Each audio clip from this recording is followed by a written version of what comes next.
তো আমরা আজকে আবার ডেসক্রিপটিভ ম্যাথের ক্লাস নিয়ে এসেছি। এটা হচ্ছে শতকরার ডেসক্রিপটিভ ম্যাথ। অষ্টম শ্রেণীর যে শতকরার যে অঙ্কগুলো আছে, আগের দিন ষষ্ঠ শ্রেণীর অঙ্কগুলো দিয়েছিলাম আমরা, এবার অষ্টম শ্রেণীর অঙ্কগুলো আমরা দিচ্ছি ডেসক্রিপটিভ ম্যাথের। কীভাবে তোমরা করবে সেটা আমরা দেখিয়ে দিচ্ছি। এবং এটা যেহেতু ডাব্লিউবিসি মেন্সের রেজাল্ট, প্রিলিমসের রেজাল্ট বেরিয়েছে, যারা যারা পাস করেছো তারা যেহেতু মেনের জন্য কোয়ালিফাই করেছো, যারা মেনের ক্লাস ম্যাথের দরকার তারা দেখে নেবে। এবং এছাড়াও যাদের যাদের মেনের ম্যাথ আছে, যেমন লিমিটেড ডিপার্টমেন্ট, ডাব্লিউবিসিএস বা আদার্স কেপিএসআই যে পরীক্ষাগুলো আছে, তাদের মেন্সের ম্যাথগুলো কিন্তু একই রকমভাবে হবে। এখান থেকেও তোমরা সাপোর্ট নিতে পারো।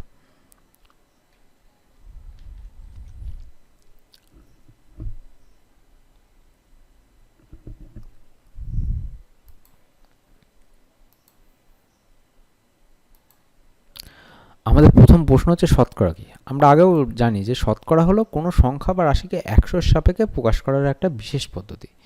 অন্যভাবে কি বলতে পারি, শতকরা হলো একটি ভগ্নাংশ বা অনুপাত যার হরে সর্বদা 100 থাকে। কোনো সংখ্যাকে কিভাবে শতকরা মানে প্রকাশ করব? দেখো, কোনো সংখ্যাকে যখন শতকরা মানে প্রকাশ করতে হবে, তখন সেই সংখ্যাকে কি করি আমরা, 100 দিয়ে গুণ করে দেবো। কোনো সংখ্যাকে শতকরা মানে প্রকাশ করতে হলে নিয়ম কী হবে, 100 দিয়ে গুণ করব, 100 দিয়ে গুণ করে দেব।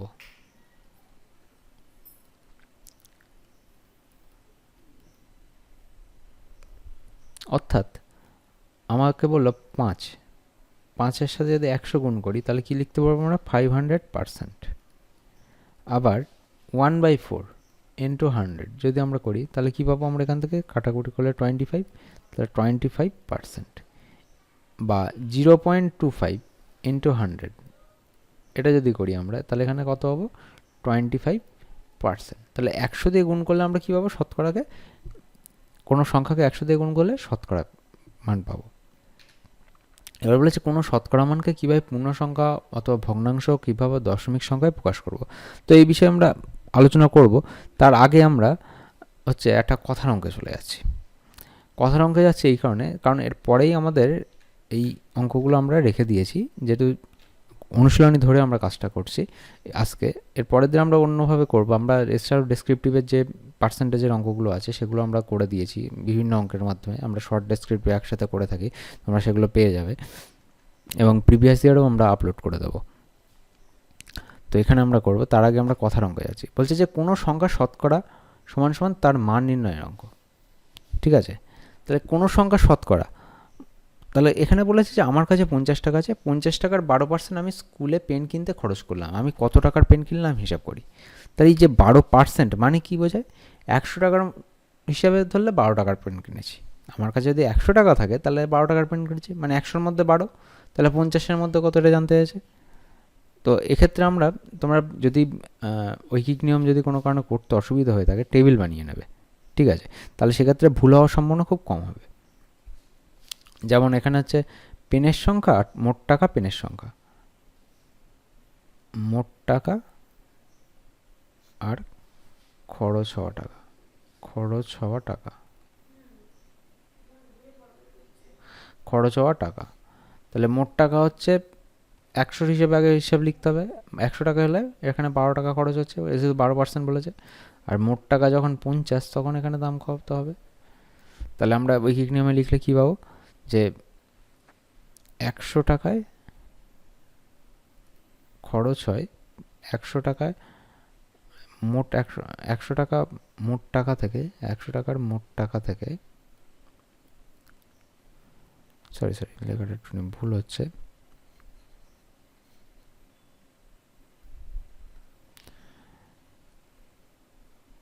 মোট 100 টাকা থেকে পেন যেহেতু 12% বলে দিয়েছে, পেন কিনতে খরচ হয় 12 টাকা।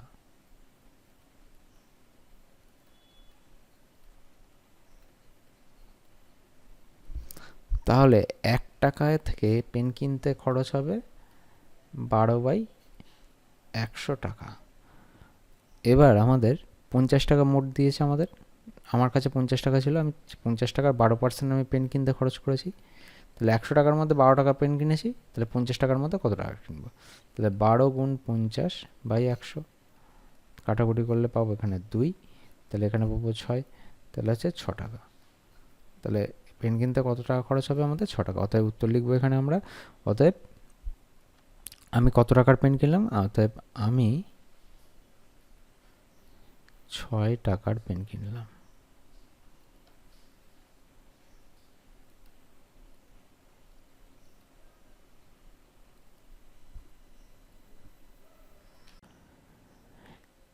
এখানে বলেছে বিদেশ থেকে একটি মেশিন এখানে আনতে 120% কর দিতে হয়। যদি মেশিনটির দাম বিদেশে 3 লক্ষ টাকা হয়, তবে কর দেওয়ার পর এখানে কত দাম হবে হিসাব করি।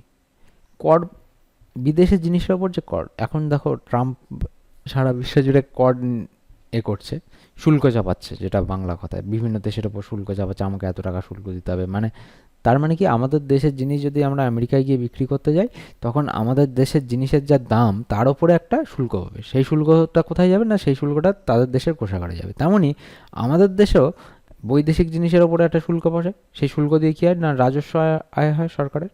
এটা সব দেশই করে থাকে কম বেশি। তো এখানেও ঠিক এরকম একটা জিনিস, বিদেশ থেকে একটি মেশিন আনা হয়েছে, তাতে 120% কর দিতে হয়েছে। তাহলে বলছে যদি মেশিনটির দাম বিদেশে 3 লক্ষ টাকা হয়, তবে কর দেওয়ার পর এখানে কত দাম হবে হিসাব করি। তাহলে এক্ষেত্রে আমরা দেখো 120% কর দিতে হবে, মানে মেশিনের যা দাম তার উপরে 120% কর। এর মানে কি? তাহলে আমাদের আগে টেবিল বানাবো বলে দিয়েছি আমরা এখানে। তাহলে এখানে লিখবো হচ্ছে, টেবিলটা হচ্ছে মূলদাম,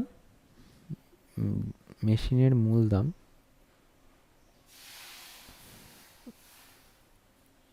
মূলদাম ব্র্যাকেটে হচ্ছে টাকাতে, কারণ টেবিলটা বানালে আমাদের কাজ করতে সুবিধা হবে, ওই জন্য টেবিলটা বানাচ্ছি আমরা।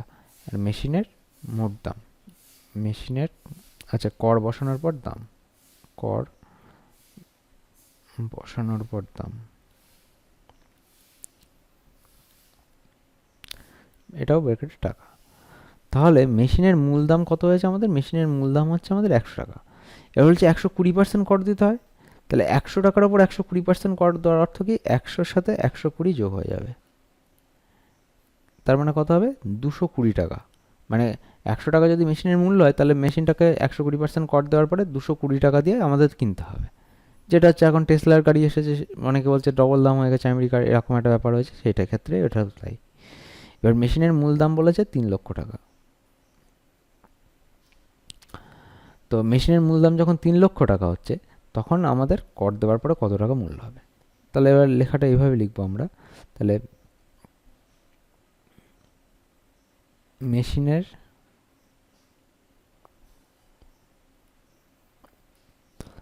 দাম, আমরা ঐকিক নিয়মে করছি কাজটা, 100 টাকা হলে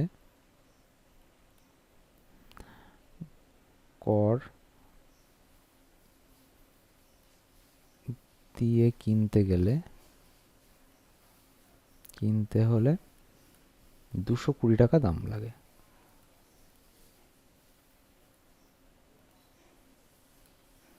কেন 220 টাকা লাগবে? দেখো, যেহেতু মেশিনের দামটা বৃদ্ধি পাচ্ছে এখানে, এক কথায়, ঠিক আছে? তো মানে আমাদের কোনো কর দেওয়ার অর্থ কি, তার উপরে মানে যে কোনো জিনিসের উপর ট্যাক্স বসানোর অর্থ কি, যা দাম তার থেকে সেই দামের একটা শতাংশ হিসেবে আমাদের ট্যাক্স দিতে হয়। তাই মানে এখানে 120% ট্যাক্স দিতে হয়েছে। তাহলে মূল দামের সাথে সেই দামটা যোগ হয়ে যাবে, ট্যাক্সের দামটা। তাহলে 120 টাকার উপর 120% দাম হয়েছে। তাহলে মেশিনের দাম যদি 1 টাকা হয়, মেশিনের দাম যদি 1 টাকা হয়, তাহলে কর দিতে কিনতে হলে 220/100 টাকা খরচ হবে, দাম লাগবে। আর মেশিনের দাম আমাদের অ্যাকচুয়াল দাম বলে দিয়েছে কত? 3 লক্ষ টাকা। মেশিনের দাম যদি 3 লক্ষ টাকা হয়, তাহলে কর দিয়ে কিনতে হলে সেটা হচ্ছে 220 ইন্টু 3 লক্ষ/100 টাকা, এই টাকাটা লাগবে। তাহলে কত টাকা মোট খরচ হবে তাহলে দেখা যাক।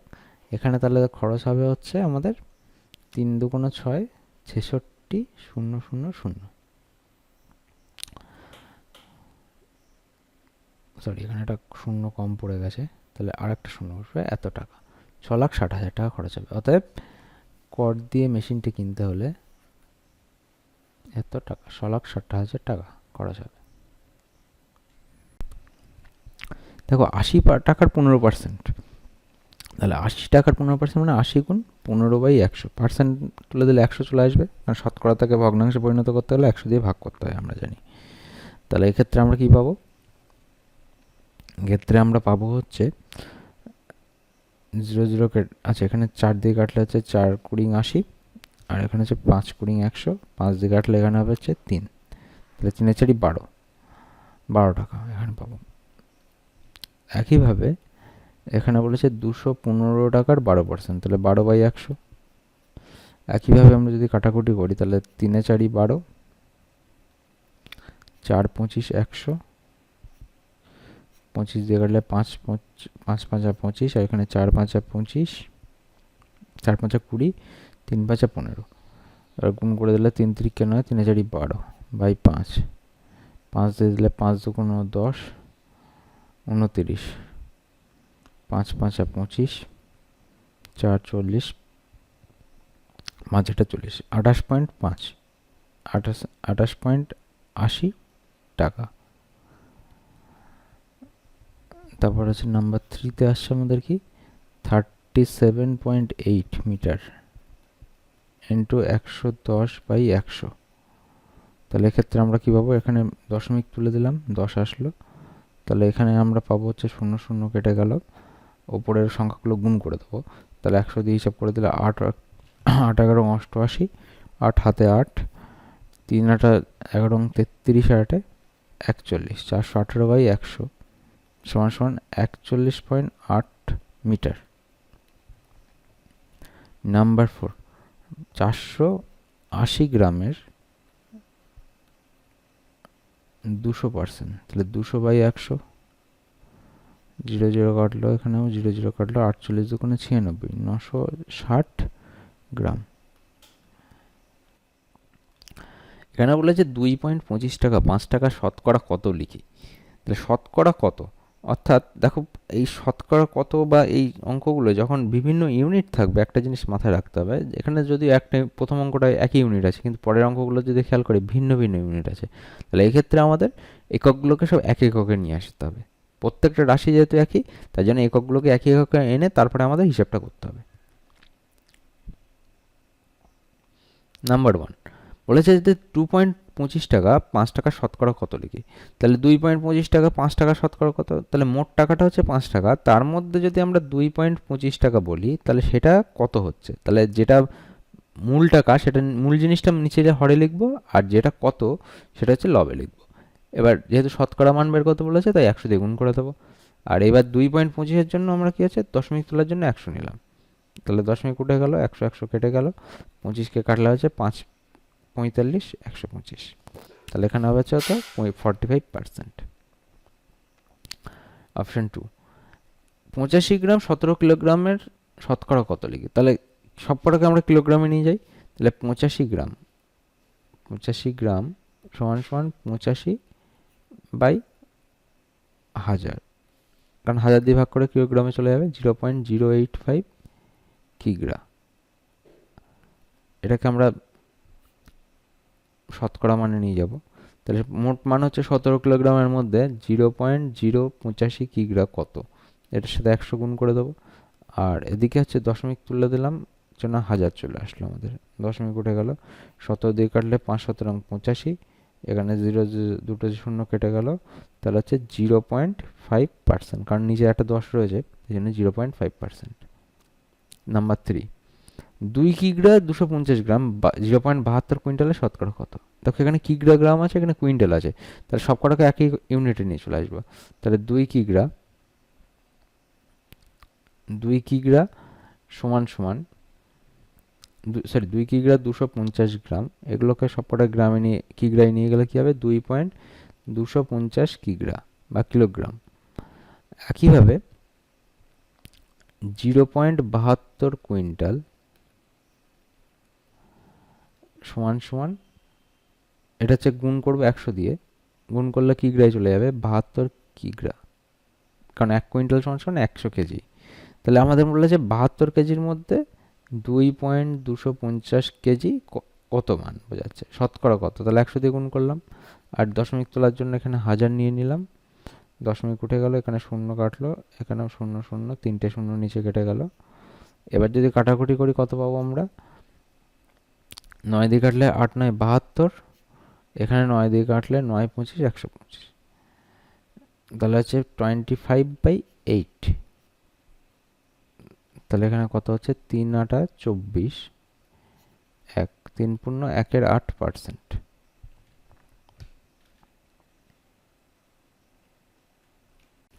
শতকরা থেকে ভগ্নাংশে প্রকাশ এবং দশমিক ভগ্নাংশে প্রকাশ। তো প্রথমটা আমাদের করে দেওয়া রয়েছে এখানে এই ছকের। প্রথমে হচ্ছে শতকরা মানে পার্সেন্ট, 15%। এটাকে ভগ্নাংশে প্রকাশ করলে কী হবে? পার্সেন্ট উঠে যাবে, উঠে গিয়ে হবে 15/100 হবে আমাদের। এবার 15/100কে কাটাকুটি করেছে 5 দিয়ে, তাহলে 3/20 হয়েছে। 5 দিয়ে 3 5 15, আচ্ছা 100 দিয়ে কাটলে 5 20 100। একইভাবে দশমিক ভগ্নাংশে যখন প্রকাশ করছে তাহলে 15/100, তাহলে দশমিক 2 ঘর আগে গিয়ে আসবে, তাহলে 0.15 হবে। 22 পূর্ণ 1/3%, তাহলে এটা কত হবে?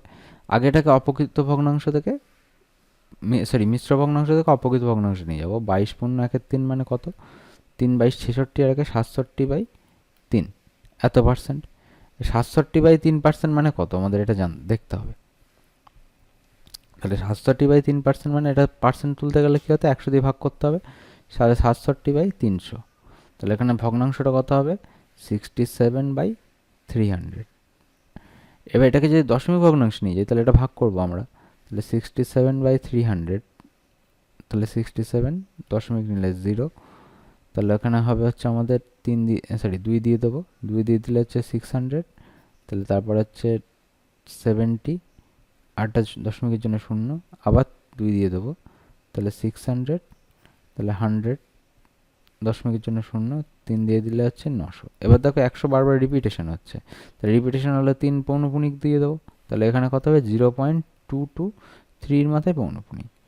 একইভাবে 2 পূর্ণ 1/3 ভগ্নাংশ, 2 পূর্ণ এখানটা লিখে, এটা 2 পূর্ণ 1/3 মানে 3 2 6 7/3। এবার এটাকে আমরা ভগ্নাংশ থেকে যদি আমরা শতকরা মানে নিয়ে যেতে চাই তাহলে আমরা কী করবো? 100 দিয়ে কী করি? গুণ করে দিই। 2 পূর্ণ 1/3 মানে 7/3। আচ্ছা তার আগে এটাকে দশমিকে নিয়ে যাই, তারপরে ভগ্নাংশ নিয়ে যাবো। 7 3 2 6 1 0, দশমিকের জন্য 0 নিয়েছি, 3 3 9, বারবার রিপিট হবে 3, তাহলে 2.3 পৌনপুণিক। একইভাবে আমাদের 7/3কে যদি ভগ্নাংশ নিয়ে যাই, 7/3 এটাকে 100 দিয়ে গুণ করে দেবো, তাহলে কত হবে? 700/3। তাহলে 700/3কে যদি ভাগ করি আমরা 700, তাহলে 3 2 6 10, আর 3 3 9 10, 3 3 9, তাহলে 233 পূর্ণ 1/3%। তাহলে এখানে উত্তরটা হবে হচ্ছে 233 পূর্ণ 1/3%।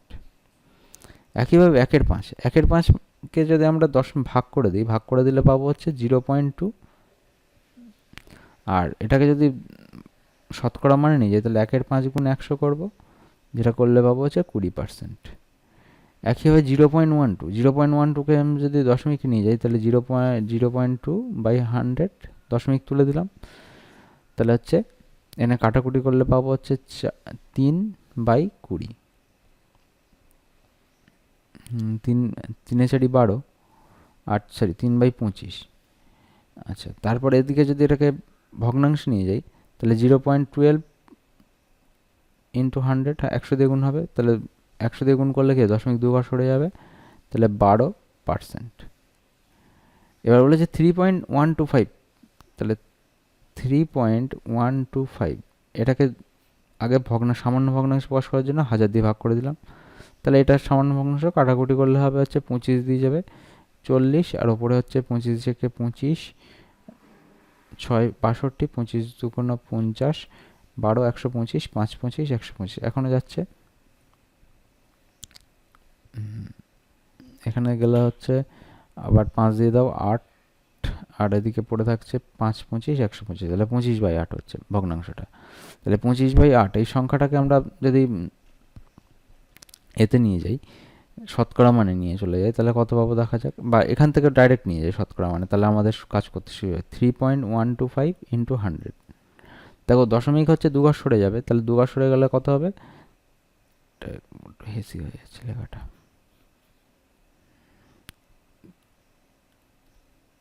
আমরা এখানে কি করতে পারি 3.125 ইন্টু 100, তাহলে এখান থেকে কত পাবো, দশমিক দুঘর সরে যাবে, তাহলে 312.5 এত পার্সেন্ট, 125%। এটাকে যদি ভগ্নাংশে নিয়ে আসি তাহলে কত হবে, 125/100, দশমিক পার্সেন্টেজ উঠে গেল, তাহলে 5/4।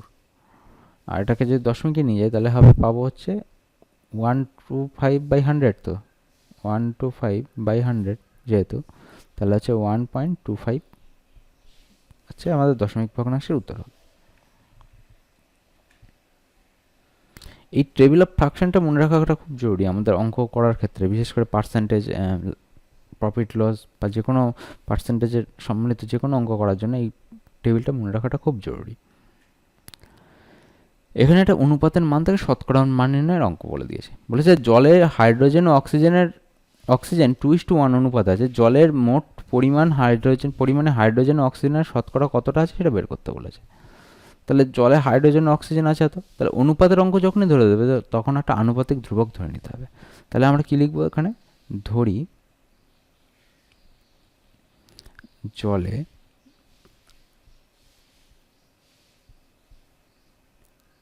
হাইড্রোজেনের পরিমাণ, হাইড্রোজেন 2A একক এবং অক্সিজেন A একক পরিমাণে আছে।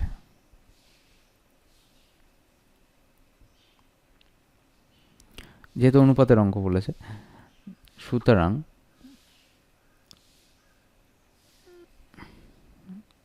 আচ্ছা, যেখানে এ হলো আনুপাতিক ধ্রুবক, সুতরাং না, যেখানে এ হলো আনুপাতিক ধ্রুবক,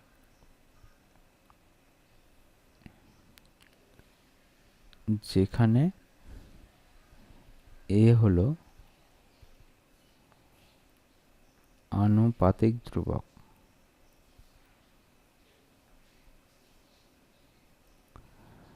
তাহলে এখান থেকে আমরা যেটা পাবো, জলের মোট পরিমাণে হাইড্রোজেন অক্সিজেন শতকরা কত আছে সেটা বের করতে বলেছে। তাহলে মোট মানটা যখন বের করতে বলবে তখন কিভাবে বের করব, জলের মোট পরিমাণ, তাহলে জলের মোট পরিমাণ কত হবে, তাহলে জলের মোট পরিমাণ মানে হবে জলের মোট পরিমাণ, কারণ একটা হাইড্রোজেন আর অক্সিজেনের অণুগুলো মিলেই জল তৈরি হয়, তাহলে জলের মোট পরিমাণ কত হবে, এখানে কেমিস্ট্রি হিসাব করতে হবে, মানে প্লেন হিসাব হবে, 2 একক হাইড্রোজেন, হাইড্রোজেনের একক পরিমাণ, হাইড্রোজেন যোগ অক্সিজেনের পরিমাণ,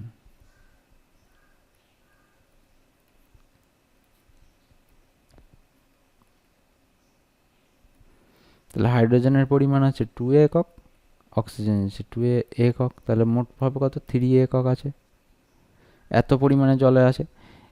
এবার বলেছে জলের মোট পরিমাণে হাইড্রোজেন ও অক্সিজেন শতকরা কত আছে সেটা বের করতে বলেছে। তাহলে 3 এককের মধ্যে 2 একক হাইড্রোজেন আছে, আমরা ঐকিক নিয়মেও করতে পারি বা সরাসরিও করতে পারি, যেহেতু আমাদের ডেসক্রিপটিভ তাই জন্য আমরা ঐকিক নিয়মে করব। তাহলে জলের মোটের ওপর হিসেব করতে হবে, যেহেতু পার্সেন্ট বের করব হাইড্রোজেনের পার্সেন্টটা, জলের 3 একক মোট পরিমাণে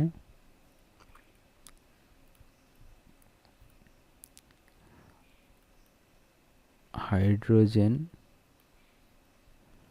আছে 2 একক। একইভাবে জলের 1 একক মোট পরিমাণে হাইড্রোজেন আছে হচ্ছে 2A/3 একক, আর শতকরা মান বলেছে তাই জন্য 100-এর উপর হিসাব হবে, 100 একক পরিমাণে জলে হাইড্রোজেন আছে 2A ইন্টু 100/3, এ কেটে গেল, তাহলে হচ্ছে 200/3%।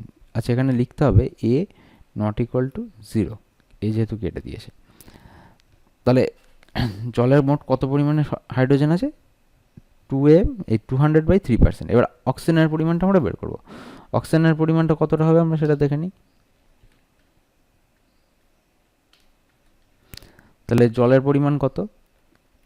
জলের 3a একক মোট পরিমাণে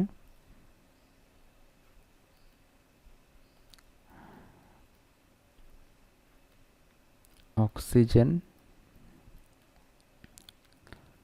আছে a একক।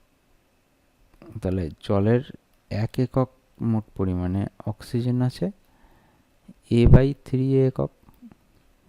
তাহলে জলের 100 একক মোট পরিমাণে অক্সিজেন আছে a গুণ 100/3 এ কেটে গেল। একইভাবে এখানেও a নট ইকুয়াল টু 0, যেহেতু a নট ইকুয়াল টু 0 এটা লিখতে হবে পাশে। তাহলে কত হচ্ছে 100/3%। তোমরা এটাকে এমনি ভাগ করে দিয়ে এমনি মিশ্র ভগ্নাংশ আনতে পারো, তো কোনো ব্যাপার নেই এটা। তাহলে এটা মানে হবে 33.13%।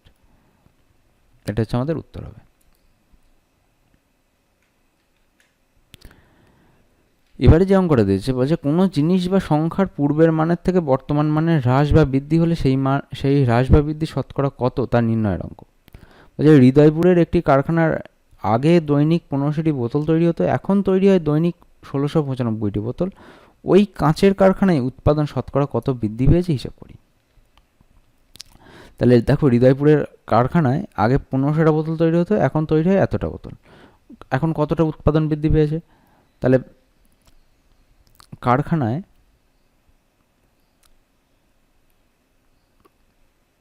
যদি অসুবিধা হয় টেবিল বানিয়ে নেবো আমরা, ঠিক আছে? টেবিল বানিয়ে নিলে কাজ করতে আমাদের সুবিধা হবে। কারখানায় পূর্বে 1500টি বোতল তৈরি হতো,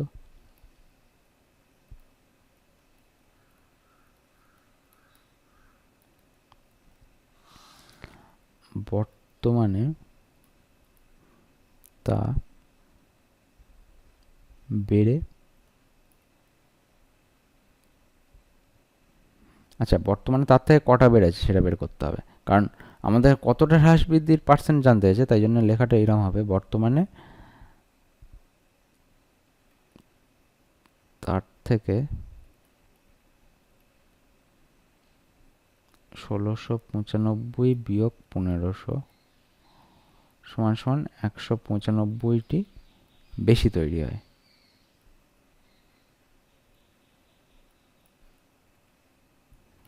একইভাবে কারখানায় পূর্বে 1টি বোতল তৈরি হতো, তাহলে তার থেকে বর্তমানে কটা তৈরি হবে? 195/1500টি।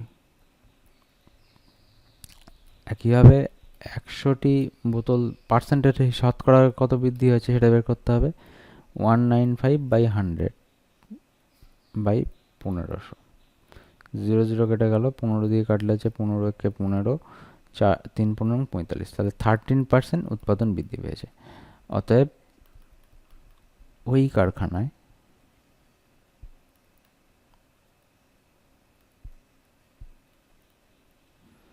উৎপাদন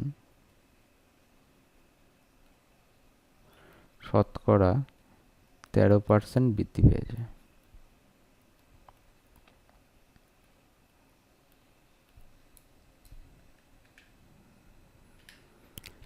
বলেছে সাধারণ বায়ুতে নাইট্রোজেন, অক্সিজেন ও কার্বন ডাইঅক্সাইড গ্যাসের পরিমাণ যথাক্রমে এত এত এত। এর 25 লিটার বায়ুতে কোন গ্যাস কত রাখা আছে হিসাব করি। দেখো এটা বায়ু মানে কি? বিভিন্ন গ্যাসের মিশ্রণ। তা আমরা জানি বায়ুতে বিভিন্ন গ্যাস থাকে, তার মধ্যে 3টে গ্যাসের মিশ্রণের পরিমাণটা বলে দিয়েছে। তাহলে এই অঙ্কটা হচ্ছে কোনো সংখ্যা শতকরা তার মান নির্ণয়ের অঙ্ক। অ্যাকচুয়ালি মান নির্ণয়ের অঙ্ক, কিন্তু মোট মান দেওয়া রয়েছে এবং মিশ্র হিসেবে দেওয়া রয়েছে, এটা মাথায় রাখতে হবে। একটু আগেই আমরা বের করেছিলাম যে 80 টাকার 12% মানে কত, সেটাও মান নির্ণয়। এখানেও ঠিক একইভাবেই মান নির্ণয়, কিন্তু এটা মিশ্রভাবে দিয়েছে, এছাড়া আর কিছু না। তাহলে এখানে কীভাবে বের করব? এখানে হচ্ছে মোট বায়ু বলে দিয়েছে 25 লিটার, তাহলে 25 লিটারের 75.6% হচ্ছে নাইট্রোজেন গ্যাস।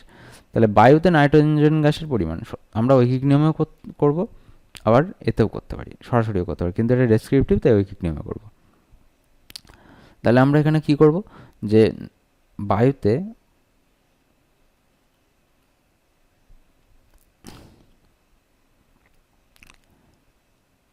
100 লিটার মোট গ্যাসের মধ্যে 75.6 লিটার নাইট্রোজেন আছে।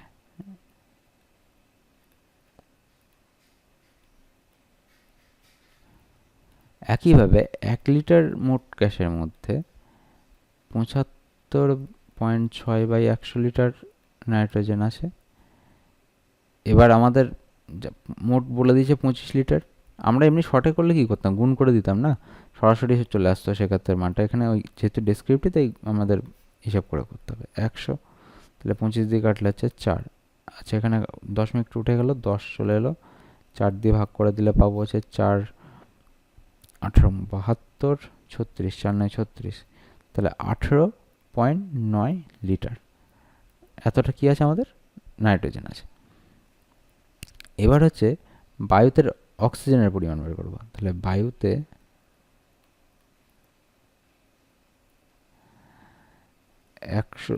100 লিটারের মধ্যে 23.4% অক্সিজেন আছে বলেছে। তাহলে 100 লিটারের মোট গ্যাসের মধ্যে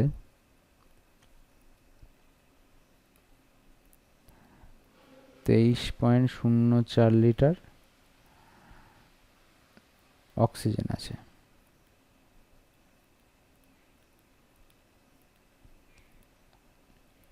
তাহলে বায়ুতে 1 লিটার মোট গ্যাসের মধ্যে 23.04/100 লিটার অক্সিজেন আছে। তাহলে বায়ুতে 25 লিটার মোট গ্যাসের মধ্যে 23.04/100 গুণ 25 গুণ 100। তাহলে এটা কাটাকুটি করছি না, আমাদের কাজের সুবিধার জন্য হবে এতে, কারণ কাটাকুটি করলে খুব বেশি, হ্যাঁ কাটাকুটি চলে যাবে। এখানে 4 দিয়ে কাটলে এখানে হবে হচ্ছে আমাদের 4 5 20, 4 7 28, 24, 4 4 24। তাহলে 576/100 সমান সমান 5.76 লিটার এতটা যাবে। নিচে 100 রেখে দিলে আমাদের যেহেতু এখানে কাটাকুটি যেত, কিন্তু আবার সেই 5 চলে আসবে বা 5 বা 25 চলে আসবে, সেক্ষেত্রে আমাদের আবার ভাগ করতে হবে। তাই জন্য এটা ভাগের সুবিধার জন্য এখানে কাটাকুটি করিনি। আচ্ছা, বায়ুতে এই অবধি গেল। এবার বায়ুতে কার্বন ডাইঅক্সাইড গ্যাসের পরিমাণটা আমাদের বের করতে হবে। তাহলে একইভাবে আমরা লিখব বায়ুতে, এখানে কার্বন ডাইঅক্সাইড গ্যাস আছে 1.36%। তাহলে 100 লিটার মোট গ্যাসের মধ্যে 1.36 লিটার অক্সিজেন আছে।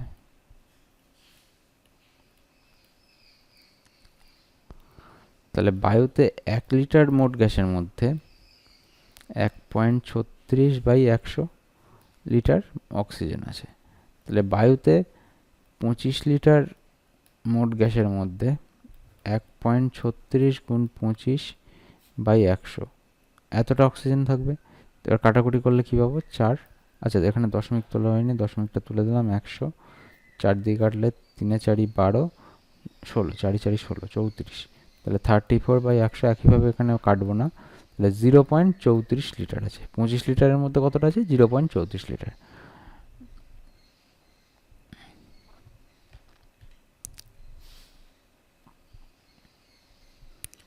এবার হচ্ছে কমিক ছাড়ের একটা অঙ্ক দিয়েছে, মানে সাকসেসিভ ডিসকাউন্ট ইংরেজিতে যেটা বলি আমরা। বলেছে যে দিশা মিলন দাদার বইয়ের দোকানে থেকে একটি বই কিনলো। মিলন দাদা বইয়ের ওপর লেখা দামের ওপর থেকে পর্যায়ক্রমে 10% ও 5% ছাড় দিলেন। বইটির ওপর লেখা দাম 200 টাকা হলে দিশা মিলন দাদাকে কত টাকা হিসাব করে দিল লিখি। তো সাকসেসিভ ডিসকাউন্টে কী হয়, সাকসেসিভ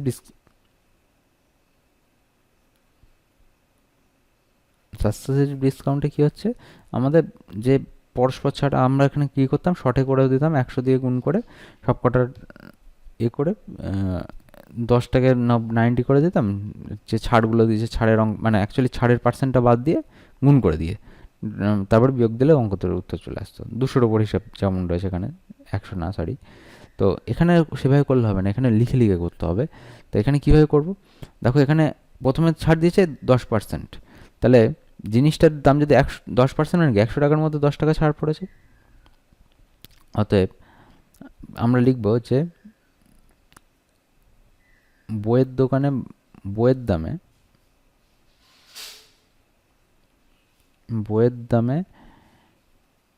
100 টাকায়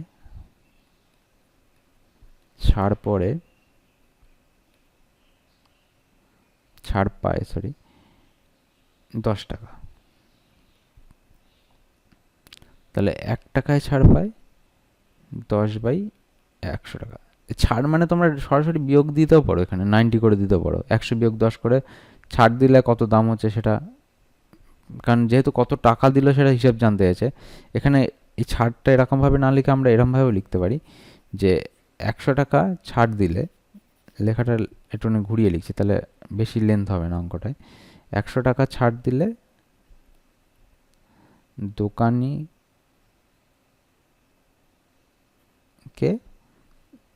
100 বিয়োগ 10, কারণ 10 টাকা বাদ চলে যাবে, তাহলে 90 টাকা দিতে হয়। একইভাবে 1 টাকা ছাড় দিলে দোকানিকে 90/100 টাকা দিতে হবে। তাহলে এটা আরও তাড়াতাড়ি হয়ে যাবে জিনিসটা, তাহলে বারবার বিয়োগ করতে হবে না। তাহলে দোকানিকে এবার 200 টাকার বই ছিল প্রথমে, তা 200 টাকার ওপর কত টাকা ছাড় পড়েছে প্রথম ছাড়টার জন্য? 90 × 200/100, তাহলে কত হচ্ছে? 180 টাকা দিতে হবে প্রথম ছাড়ের পর। এটা হচ্ছে প্রথম ছাড়। এবার দ্বিতীয় ছাড়, তাহলে বইয়ের দামে আবার একইভাবে বইয়ের দামে 100 টাকার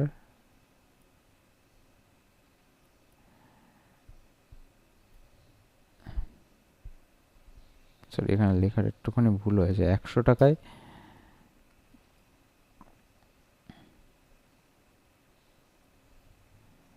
এখানে ওপর 10% ছাড় দিলে, 10% ছাড় দিলে, তাহলে 100 টাকার ওপর 5% ছাড় দিলে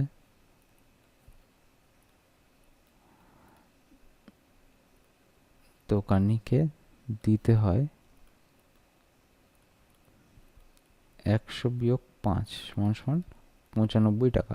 কেউ যদি সরাসরি শুধু ছাড়টাকে নিয়ে কাজ করে সেটাও আমরা দেখিয়ে দিচ্ছি কীভাবে করতে হবে। তাহলে 1 টাকায় ওপর ছাড় দিলে 5% ছাড় দিলে দোকানিকে দিতে হবে 95/100 টাকা। তাহলে আমাদের 180 টাকা, যেহেতু আমাদের দোকানিকে আগের বার দিয়েছে 180 টাকা, তার উপরে তো ছাড় পড়ছে আমাদের এবার, তাহলে 95 × 180/100 টাকা পড়বে।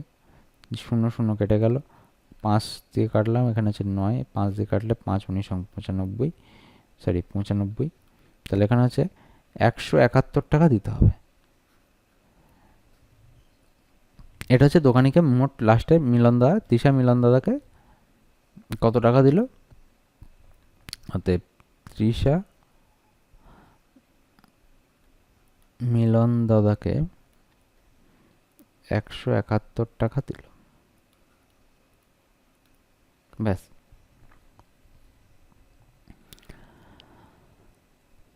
এটাকে আমরা এইভাবেও করতে পারি যে সরাসরি শুধু ছাড়টাকে নিয়ে তারপরে বিয়োগ দিয়ে দিতে পারি।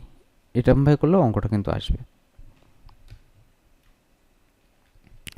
বলেছে একটি বর্গক্ষেত্রের প্রতিটি বাহুর দৈর্ঘ্য 10% বাড়ালাম, ওই বর্গক্ষেত্রের ক্ষেত্রফল শতকরা কত বাড়লো ত্রৈরাশিক পদ্ধতিতে হিসাব করি।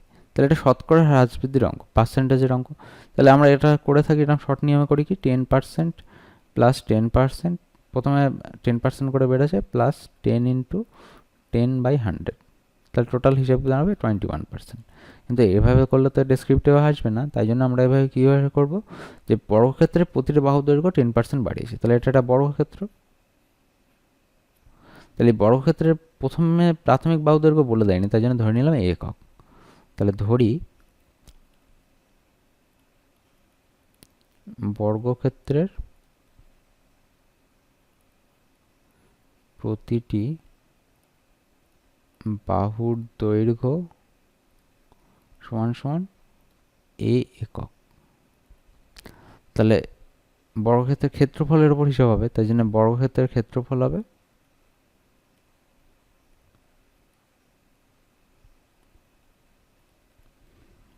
বাহু স্কোয়ার। তাহলে এ গুণ এ একক, সরি এ গুণ এ একক মানে এ স্কোয়ার একক, এ স্কোয়ার বর্গ একক, সরি এ স্কোয়ার এটা বর্গ, বর্গ একক। তাহলে এবার বাহুর দৈর্ঘ্য 10% বৃদ্ধি পাচ্ছে, তাহলে বাহুর দৈর্ঘ্য 10% বৃদ্ধি পেয়ে হয় কত হবে? আগে যদি 100 হতো তাহলে এখন 110, তাহলে 100 একক থেকে বৃদ্ধি পায় 110 একক, কারণ 10 একক বৃদ্ধি পেয়েছে বলেছে। 10% বৃদ্ধি পাওয়া মানে কি 100 প্লাস 10, 110 একক। তাহলে 1 একক থেকে বৃদ্ধি পাবে হচ্ছে 110/100 একক। একইভাবে আমাদের বাহুর দৈর্ঘ্য এ ছিল, তাহলে এ একক থেকে বৃদ্ধি পাবে কত? এটা 0 0 কেটে গেল, এখানে হচ্ছে 11a/10 একক। তাহলে বর্তমানে বাহুর দৈর্ঘ্য কত হচ্ছে দেখে নিই। তাহলে বর্তমানে বর্গক্ষেত্রের বাহুর দৈর্ঘ্য সমান সমান, এটা 11 হোল স্কোয়ার, কারণ বর্গক্ষেত্রে বাহুর দৈর্ঘ্য সূত্র হচ্ছে এটাই। তাহলে কত হচ্ছে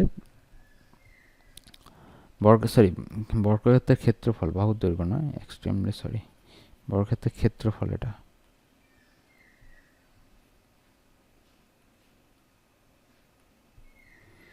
one two one a square by 100 এত বর্গ একক। তাহলে আমরা এখান থেকে যেটা পাবো সেটা হচ্ছে 100 একক গেল, 100 বর্গ হচ্ছে বর্গক্ষেত্রের বাহুর দৈর্ঘ্যের বৃদ্ধি, বর্গক্ষেত্রের বাহুর দৈর্ঘ্যের বৃদ্ধি।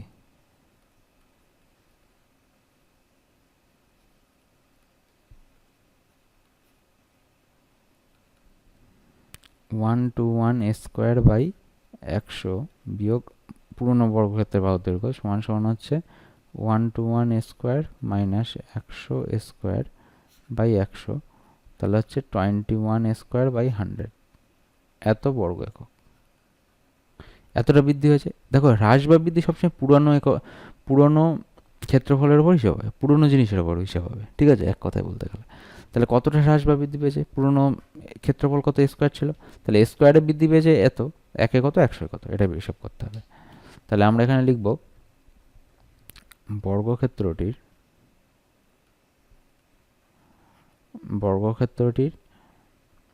ক্ষেত্রফল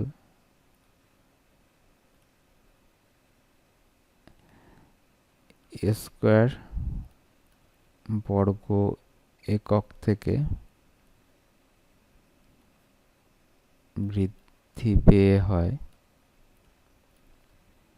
20 স্কোয়ার, সরি স্কোয়ার বর্গ এককে থেকে বৃদ্ধি পায়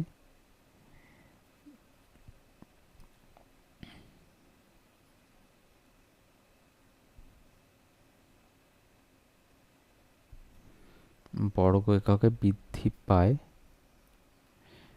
21/এত বর্গ একক। তাহলে 1 বর্গ এককে বৃদ্ধি পাবে 21 স্কোয়ার বাই 100 গুণ স্কোয়ার, স্কোয়ারটা তলায় ভাগ হবে, স্কোয়ার স্কোয়ার কেটে গেল, এখানে লিখবো যে স্কোয়ার নট ইকুয়াল টু 0। তাহলে 100 বর্গ একক যেহেতু পার্সেন্ট বের করতে বলেছে, 100 বর্গ এককে বৃদ্ধি পাবে 21 গুণ 100 বাই 100, 0 0 কেটে গেল, তাহলে হচ্ছে 21% বৃদ্ধি হয়েছে। অতএব বর্গক্ষেত্রের বাহুর দৈর্ঘ্য 10% বৃদ্ধি পেলে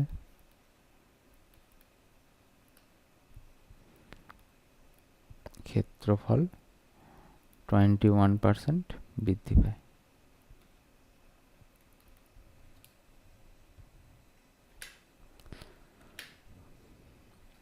এটা হচ্ছে বিদ্যুৎ বিলের ছাড়ের অঙ্ক। ছাড় পড়বে, একটু আগে একটা ছাড় ডিসকাউন্ট করেছে, সেটা কিন্তু সাকসেসিভ ডিসকাউন্ট, এবার এটা নর্মাল ডিসকাউন্টের অঙ্ক একটা।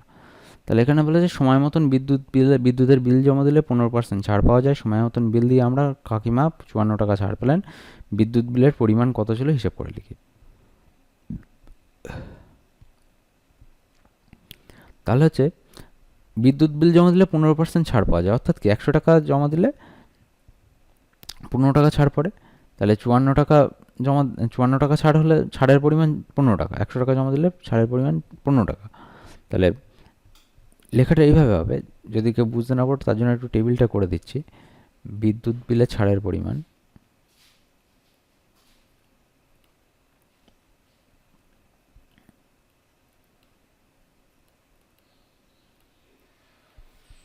আর বিদ্যুতের মোট বিল।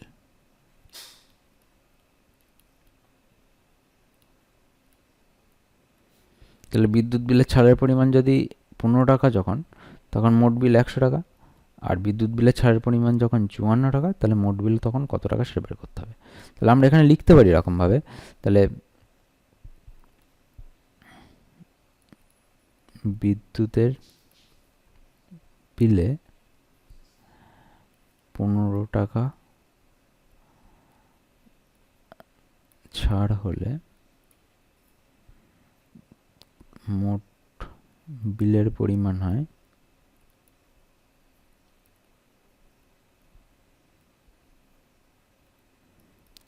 100 টাকা। তাহলে বিদ্যুতের বিলে 1 টাকা ছাড় হলে মোট বিলের পরিমাণ হবে 100/15 টাকা। একইভাবে বিদ্যুৎ বিলে ছাড়ের পরিমাণ যদি 18 টাকা হয়, 54 টাকা হয়, তাহলে মোট বিলের পরিমাণ কত টাকা হবে সেটা দেখি। তাহলে 100 গুণ 54/15, 15 দিয়ে কাটলে হচ্ছে 3 5 15, 3 18 54, 5 দিয়ে কাটলে হচ্ছে 20, 18 দোকানে 360 টাকা। অতএব বিদ্যুতের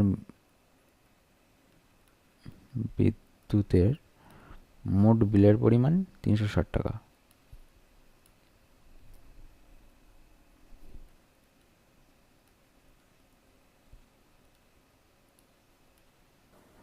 চিনির মূল্য 20% বেড়ে গেছে, তাই চিনির মাসিক খরচ অপরিবর্তিত রাখতে চিনির মাসিক ব্যবহারের পরিমাণ শতকরা কত কম করতে হবে হিসেব করে লিখি। তো এই ধরনের অঙ্কগুলো কি না, কোনো দ্রব্যের মূল্য বৃদ্ধি পেলে মাসিক খরচ অপরিবর্তিত রাখতে সেই দ্রব্যের ব্যবহার শতকরা কতটা হ্রাস করতে হবে, সেই ধরনের অঙ্কটা। তো এক্ষেত্রে আমরা যেটা করব সেটা হচ্ছে, চিনির মূল্য যেহেতু 20% বেড়ে গেছে, তাহলে প্রথমে একটা চিনির দাম ছিল, তো ধরে নিচ্ছি প্রথমে চিনির দাম 100 করতে পারো, 100 ধরেও করতে পারো তোমরা, কোনো ব্যাপার নেই। আমরা এখানে 100 ধরে করছি। ধরি আগে চিনির দাম ছিল 100 টাকা, আগে 100 টাকায় 100 একক চিনি পাওয়া যেত। যেহেতু কোনো চিনির পরিমাণ বলে দেয়নি, তাই জন্য আমরা ধরে নিচ্ছি আগে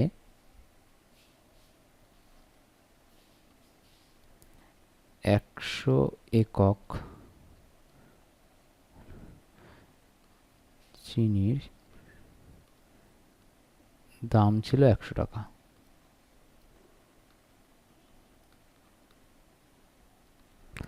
এবার যেহেতু চিনির মূল্য 20% বেড়ে গেছে, তাহলে চিনির মূল্য 20% বৃদ্ধি পাওয়ায় 20% বৃদ্ধি পাওয়ায় বর্তমানে ওই 100 একক চিনির দাম হবে 100 একক চিনির দাম 100 + 20 = 120 টাকা। এটা হচ্ছে বর্তমানে চিনির দাম।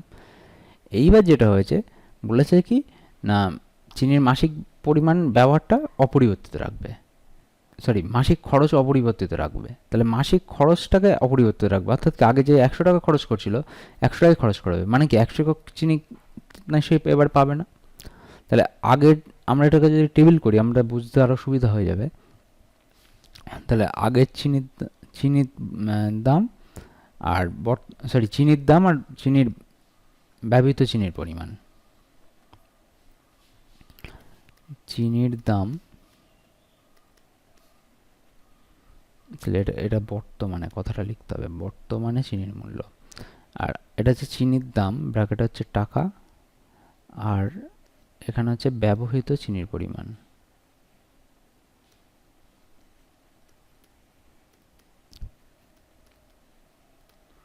এখানে হচ্ছে একক, কোনো একক যেহেতু বলে দেয় না, আমরা ধরে নিয়েছি একটা একক। তাহলে আগে 100 চিনির দাম 100 টাকায় 100 একক চিনি পাওয়া যেত। তাহলে বর্তমানে চিনির দাম তো 120 টাকা হয়ে গেছে, ঠিক আছে, 120 টাকায় হয়ে গেছে, তাহলে 120 টাকায় বর্তমানে 100 একক চিনি পাওয়া যাচ্ছে। তাহলে আগের হিসেবটা এখন আর চলবে না, কিন্তু আগের কোনটা নিয়ে আমরা কাজ করব? আগের যে চিনির দাম 100 টাকা যে খরচ করছিল, এই দামটাই নেবে। অর্থাৎ 100 টাকা যখন খরচ করবে বর্তমান দিনে দাঁড়িয়ে, তাহলে বর্তমানে যখন দাঁড়িয়ে খরচ করছে 100 টাকা, তখন নিশ্চয়ই 100 টাকায় 100 একক চিনি পাওয়া যাবে না, এখন আরও কম চিনি পাওয়া যাবে। সেটা কতটা, সেটা বের করবো এই নিয়মের সাহায্যে। তাহলে এখন লিখবো যে বর্তমানে 120 টাকায়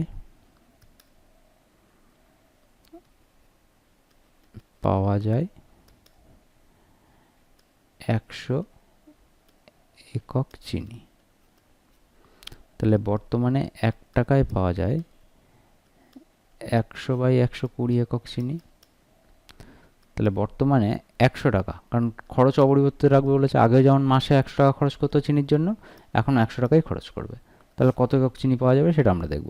কাটাকুটি করলে 25 দিয়ে কাটছে, সরি 20 দিয়ে কাটছে, 5 কুড়ি 100, 6 কুড়ি 120, এখনও কাটছে, কাটলে হচ্ছে 3, আর এদিকে হচ্ছে 50। তাহলে হচ্ছে 250/3 একক চিনি বর্তমানে পাওয়া যাবে 100 টাকায়। তাহলে এবার বলেছে মাসিক ব্যবহারের পরিমাণ শতকরা কত কম করতে হবে। তাহলে মাসিক ব্যবহার বর্তমানে হচ্ছে 250/3 একক, তাহলে আগের থেকে কতটা কম হচ্ছে?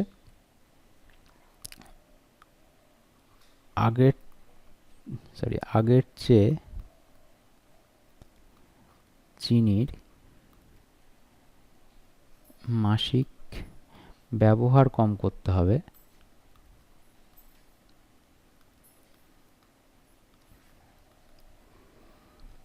আগে 100 একক চিনি ব্যবহৃত হতো, আর বর্তমানে 250/3 একক ব্যবহৃত হয়।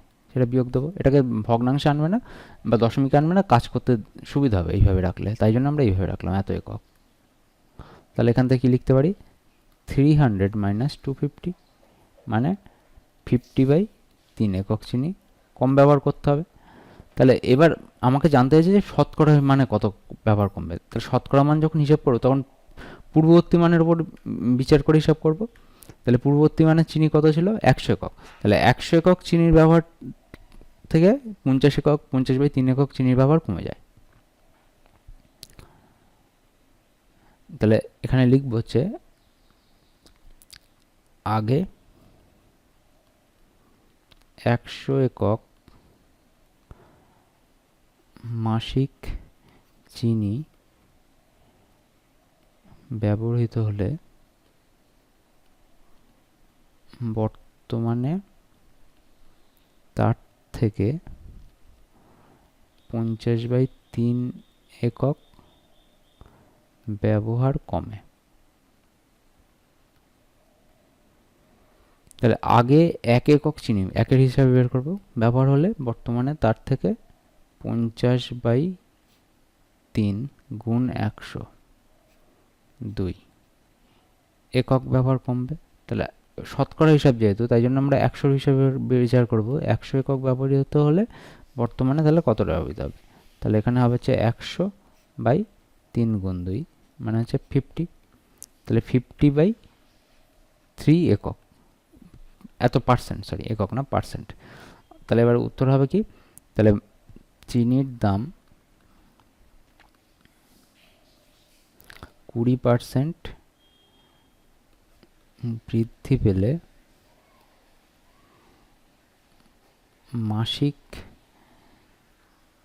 খরচ অপরিবর্তিত রাখার জন্য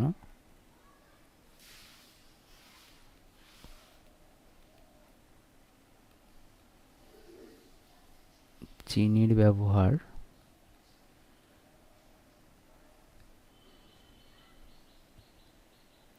50/3% কমাতে হবে।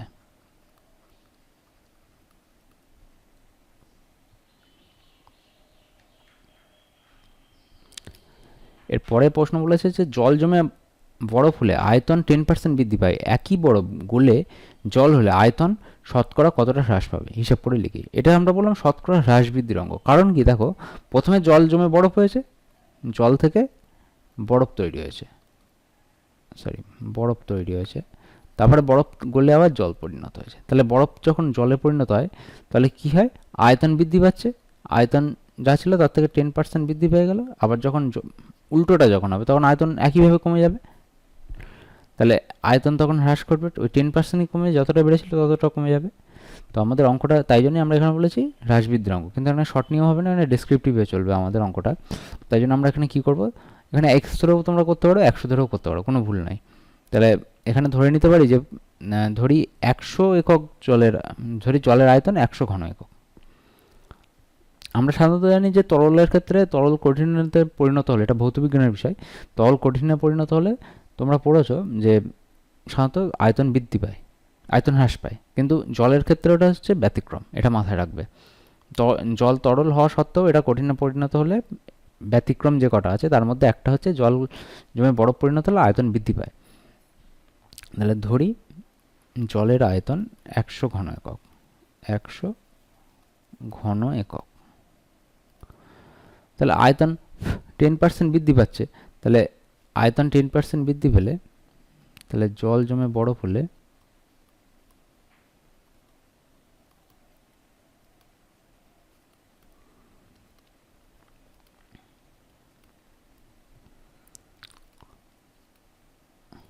আয়তন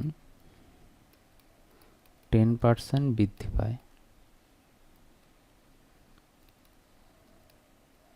অর্থাৎ বরফের আয়তন হবে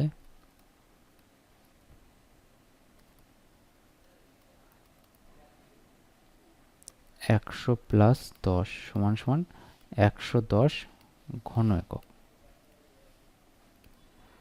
এবার বলেছে দেখো জল জমে বরফে বরফ গলে জলে পরিণত হলো, বরফ গলে জলে পরিণত হলে আয়তন হ্রাস পাবে,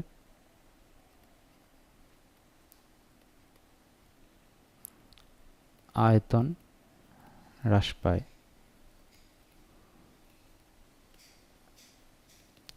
অর্থাৎ পূর্বের আয়তনে ফিরে যায়।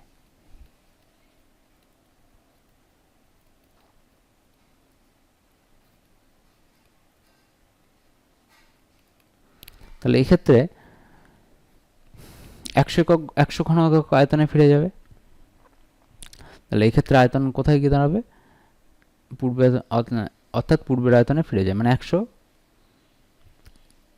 জলের পূর্বের আয়তন ছিল 100 ঘন একক, জলের পূর্বের আয়তন ছিল 100 ঘন একক, পূর্বের আয়তন 100 ঘন একক। তো এই ক্ষেত্রে আমাদের তাহলে কতটা হ্রাস বৃদ্ধি ঘটলো, অতএব শতকরা, আচ্ছা অতএব হ্রাস, শুধুমাত্র হ্রাস, বরফ জলে পরিণত হলে আয়তন হ্রাস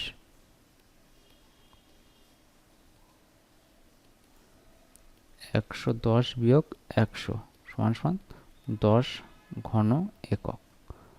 তাহলে দেখো এখন আয়তন হ্রাস বা বৃদ্ধি পূর্বের জিনিসের উপর হিসাব হবে, এক্ষেত্রে বরফের উপর হিসাব করতে হবে। তাহলে বরফের আয়তন, কারণ জলটা তো অনেক আগে নিয়েছি, জলের পরে বরফ, বরফ থেকে যেহেতু জল হয়েছে তাহলে বরফের 110 এককের হ্রাস পাচ্ছে 10 ঘন একক, একে কত 100 কত, ঐকিক নিয়মে করব। তাহলে 110 ঘন একক বরফ গলে জলে পরিণত হলে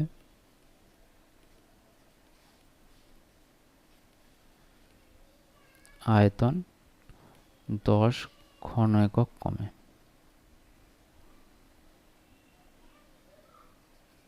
বা হ্রাস পায়। এবার 1 ঘন একক বরফ গলে জলে পরিণত হলে আয়তন 10/110 ঘন একক হ্রাস পাবে। তাহলে দেখো আমাদের শতকরা মানে জানতে চাইছে, তাহলে 100 ঘন এককে কতটা হ্রাস পাবে সেটা আমরা বের করব। তাহলে 10/110 গুণ 100, 0 0 কেটে গেল, তাহলে হচ্ছে 100/11%। এটাকে আমরা শতকরার থেকে এতে নিয়ে যাব পার্সেন্টেজ, সরি 100/11, তাহলে 100, 9 11 99, তার মানে হচ্ছে 1, 9.1-এর 11%। অতএব বরফ গলে জলে পরিণত হলে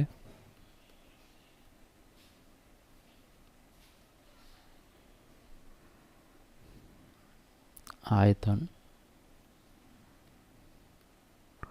10% হ্রাস পাবে।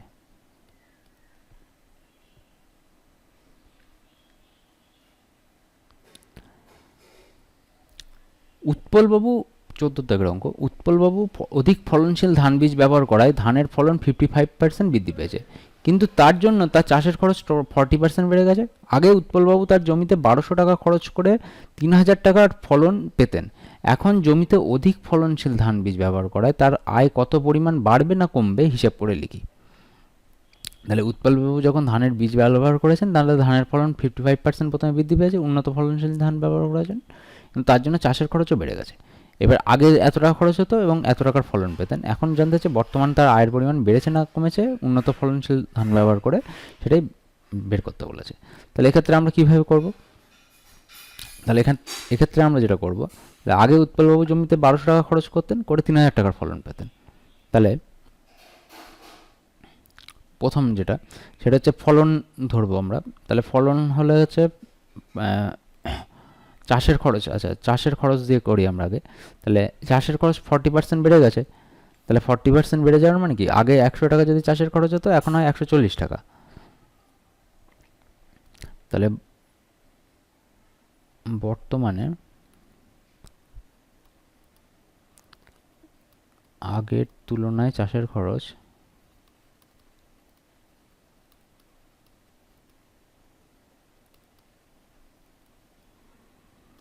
40% বৃদ্ধি পেলে কি হয় না, 100 টাকা,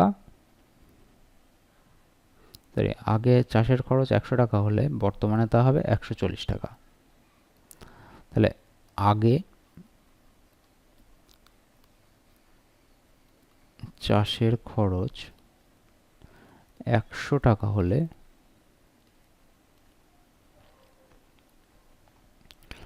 বর্তমানে তা বৃদ্ধি পেয়ে হয়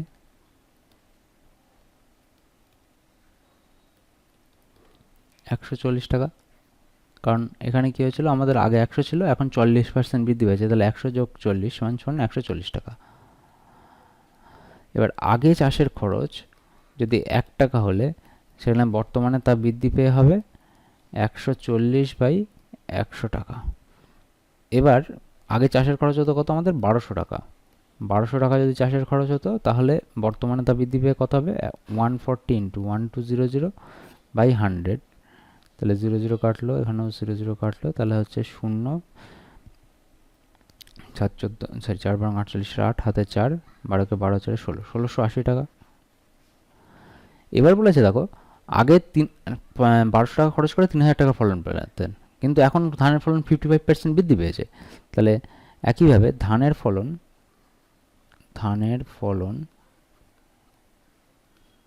55% বৃদ্ধি পেলে হয়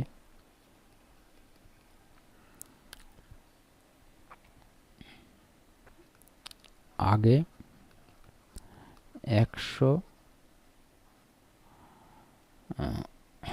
যেহেতু ফলন হয়েছে 100 টাকার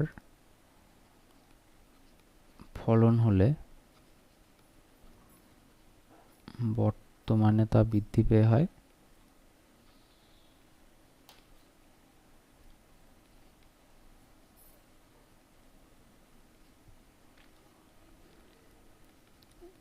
100 যোগ 55,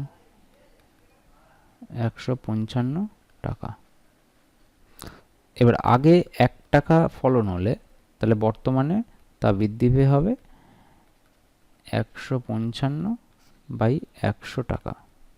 এবার আগে ফলন হচ্ছে 3000 টাকার হতো আমাদের, 3000 টাকার হলে বর্তমানে তা বৃদ্ধি পেয়ে হবে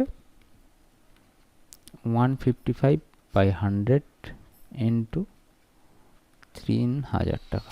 0 কাটলো, এখানেও 0 কাটলো। আচ্ছা, গুণফলটা আমরা ওই পৃষ্ঠায় লিখছি। তাহলে কী পাবো এখানে? 0, 3 15 5 হাতে 1, 3 15 45 টাকা 46, 46 50 টাকা।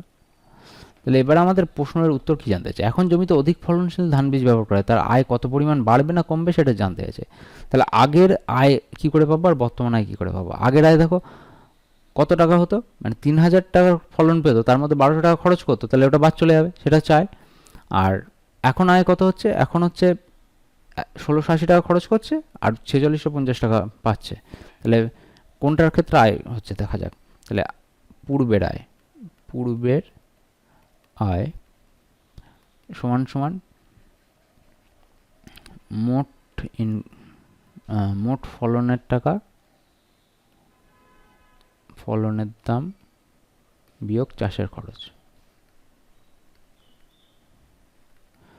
তাহলে মোট ফলনের দাম কত ছিল আমাদের? আগে 3000 টাকা ছিল, চাষের খরচ হচ্ছে 1200 টাকা, তাহলে টোটাল 1800 টাকা আগে আয় হতো। বর্তমান আয় তাহলে কত হবে? বর্তমান আয় সমান সমান মোট ফলনের দাম বিয়োগ চাষের খরচ। তাহলে 4650 বিয়োগ হচ্ছে 1680, তাহলে 0, 8 আর কত হলে 15, 7 10 15 হাতে 1, 6 রেখে 7 আর কত হলে 16, 9 10 16 হাতে 1 রেখে 2, 2970 টাকা। তাহলে এখন জানতে হয়েছে বর্তমানে আয় বাড়বে না কমবে। তাহলে এখন হচ্ছে 2970 টাকা, আগে হয়েছিল 1800 টাকা। তাহলে অবশ্যই দেখেই বুঝতে পারছি বর্তমানে আয় বৃদ্ধি পাচ্ছে। এবার কতটা বৃদ্ধি পাচ্ছে সেটা লিখবো আমরা। তাহলে বর্তমানে আয় বৃদ্ধি সমান সমান বর্তমান আয় বিয়োগ পূর্বের আয়। বর্তমান আয় হচ্ছে কত? 2970 বিয়োগ 1800, তাহলে 70 আর এদিকে হচ্ছে 1170 টাকা। অতএব বর্তমানে আয় 1170 টাকা বৃদ্ধি পাবে।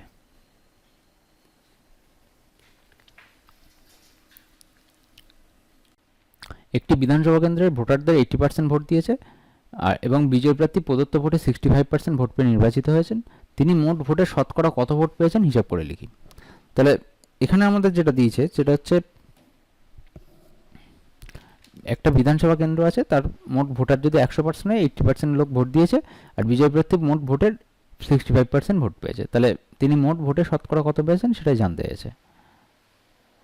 তাহলে আমরা এখানে ধরি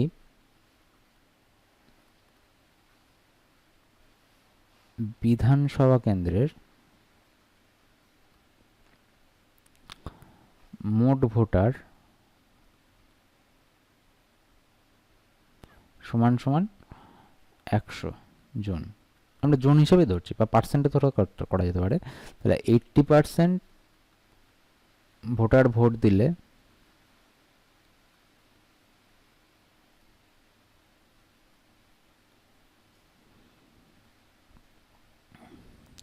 মোট ভোট পড়ে 100 ইন্টু 80/100, তাহলে কত হচ্ছে? 80 জনের ভোট পড়েছে। এবার দেখো বিজয় প্রার্থী বলে দিয়েছে বিজয় প্রার্থী প্রদত্ত ভোটে 65% ভোট পেয়ে নির্বাচিত হয়েছে। তাহলে 65% ভোট পাওয়ার নির্বাচিত হওয়ার অর্থ কি? 100টা যদি মোট ভোট হয় তার মধ্যে 65টা বিজয় প্রার্থী পাবে। তাহলে আমাদের মোট ভোট 80টা, তাহলে কটা বিজয় প্রার্থী পাবে সেটা আমরা বের করে নেব। তাহলে 100টি মোট ভোটের মধ্যে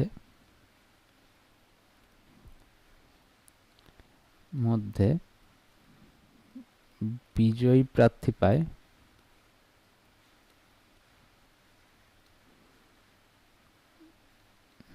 65টি ভোট।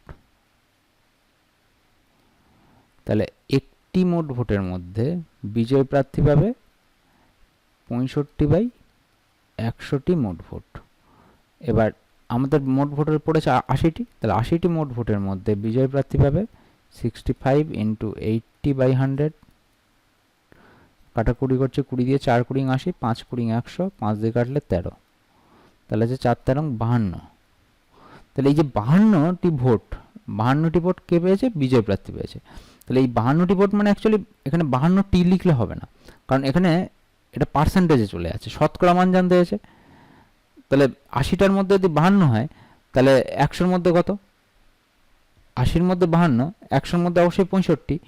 তাহলে সেই হিসাবে ধরলে আমাদের এটা 52% ভোট পেয়েছে, 80-র মধ্যে 52% ভোট পেয়ে গেছে। সরি, মোট ভোটের হচ্ছে 52% ভোট পেয়েছে প্রদত্ত মোট ভোটের। তাহলে অতএব বিজয় প্রার্থী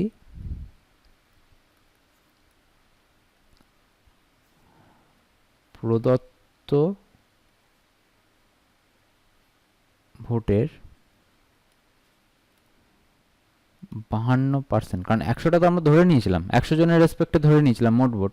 তাহলে এবার 80 জনের হিসাবে হচ্ছে 52টা, তাহলে 52 এখানে পার্সেন্ট, টি না কিন্তু। তাহলে হচ্ছে 52% মোট ভোট পায়।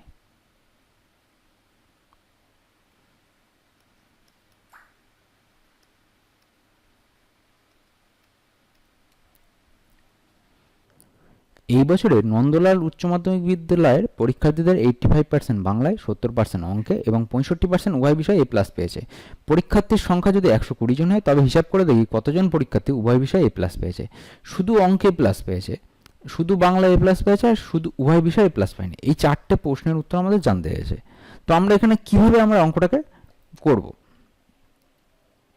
তো এক্ষেত্রে আমরা যেটা করব সেটা হচ্ছে, প্রথমে হচ্ছে বলে দিয়েছে যে 85% বাংলায়, 70% অঙ্কে যে এ প্লাস পেয়েছে আর 65% এ প্লাস পেয়েছে। দেখো একটা জিনিস মাথায় রাখতে হবে, এই যে 65% লোক এ প্লাস পেয়েছে উভয় বিষয়ে, তাদের মধ্যে কিন্তু এই 85%-এর মধ্যে কিন্তু এই 65% ঢুকে আছে, আর 70%-এর মধ্যে 65% ঢুকে আছে।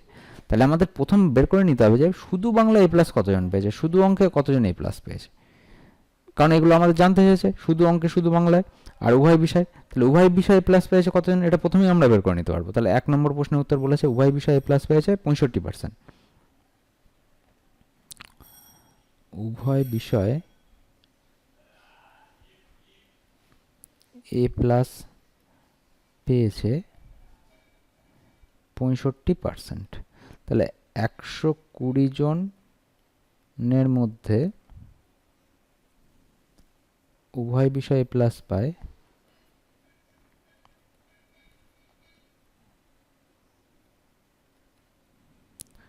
120 × 65/100।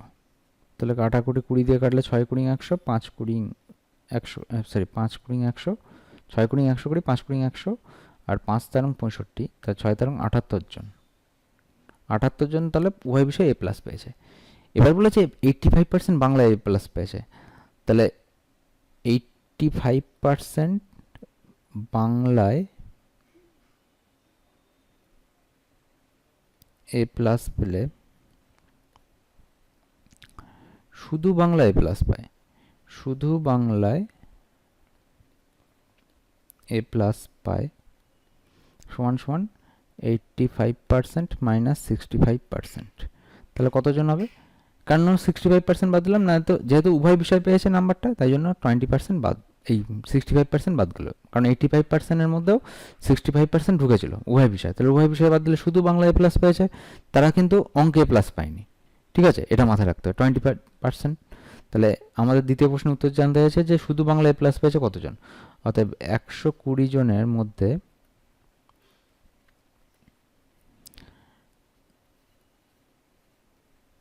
শুধু বাংলায় এ প্লাস পায় সমান সমান 120 × 20/100। তাহলে কাটাকুটি করলে কত পাবো আমরা? 6 আর 5, 20 দিয়ে কেটেছে, 5 4 5 20, মানে 24 জন। এবার শুধু অঙ্কের পালা। অঙ্কের 70% বলে দিয়েছে, 70% অঙ্কে এ প্লাস পেয়েছে, অঙ্কে এ প্লাস পায়। তাহলে শুধু অঙ্কে এ প্লাস পায় সমান সমান 70, কারণ অঙ্কের 70%-এর মধ্যে উভয় বিষয়ের যুক্ত হয়েছে, উভয় বিষয়ের এ প্লাস, তাহলে 70% মাইনাস 65% সমান সমান 5%। তাহলে 120 জনের মধ্যে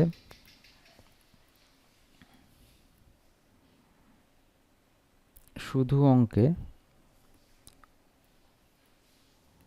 এ প্লাস পায় সমান সমান 120 ইন্টু 5/100, 5 দিয়ে কাটলে 20, এখানে কাটলে 6, তাহলে যে 6 জন।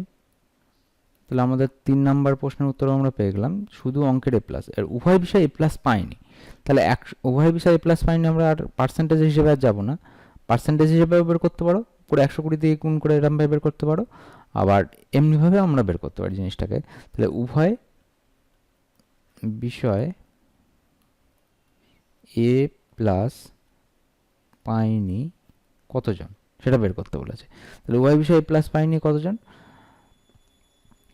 তাহলে দেখো আমাদের হচ্ছে 65% তো উভয় বিষয়ে প্লাস পেয়েছে, তার মধ্যে 78 জন হচ্ছে উভয় 78 জন উভয় বিষয়ে প্লাস পেয়েছে, আর 120 জনের মধ্যে 78 জন যদি উভয় বিষয়ে প্লাস পায় আর উভয় বিষয়ে এ প্লাস পায়নি, এবার যারা উভয় বিষয়ে এ প্লাস পায়নি তাহলে সেই ক্ষেত্রে সংখ্যাটা কত হবে, তাহলে উভয় বিষয়ে এ প্লাস পায়নি হবে 120 হচ্ছে মোট টোটাল ছেলেপুলে, মানে মোট পরীক্ষার্থী 120 জন, তার মধ্যে 78 জন হচ্ছে আমাদের উভয় বিষয়ে এ প্লাস পেয়ে গেছে। তাহলে 78 জন উভয় বিষয় পেয়েছে, আর কোনো বিষয়, অ্যাকচুয়ালি এটা উভয় বিষয় না বলে এখানে প্রশ্নটা এটা দিয়েছিল তোমাদের বইতে, যেটা কোনো বিষয় উত্তর যেটা দিয়েছে সেটা হচ্ছে কোনো বিষয় হিসাবে, ঠিক আছে, কোনো বিষয়ে কেউ প্লাস পায়নি, কারণ উভয় বিষয়ে প্লাস পায়নি বলতে সেটা এ শুধু অঙ্কের এ প্লাস আর শুধু অঙ্কের বি প্লাসের হিসাবটাও বুঝবে, মানে ভাষাটা একটুখানি করেছে। তো যাই হোক, এখানে লিখবে তোমরা কোনো বিষয় বুঝে নিতে হবে, কোনো বিষয় এ প্লাস পায়নি, ঠিক আছে। তাহলে 120 বিয়োগ 78 বিয়োগ 6 বিয়োগ 24, কারণ কেন 6, অঙ্কের এ প্লাস শুধু বাংলার এ প্লাস সব বিয়োগ হবে, বিয়োগ করলে আমরা এখান থেকে পাবো 12 জন। এটা কেউ কেউ শতকরা হিসাবেও করতে পারো, শতকরা হিসাবে বের করেও এখান থেকে বিয়োগ দিতে পারো, বা এখান থেকে সরাসরি বিয়োগ দিলেও হবে। আমিনা বিবির বেতন প্রথমে 20% বৃদ্ধি পেয়ে পরে 20% হ্রাস পেল, আমিনা বিবি বেতন শতকরা কত পরিবর্তন হলো সেটা আমরা হিসাব করে লিখি। তাহলে দেখো আমিনা বিবির এটা শতকরা হ্রাস বৃদ্ধির অঙ্ক, তো এই ক্ষেত্রে আমরা আমিনা বিবির মোট বেতনটা মূল বেতন বলে দেয়নি, তাহলে আমরা এখানে ধরে নেব, ধরি আমিনা বিবির মূল বেতন, ধরি আমিনা বিবির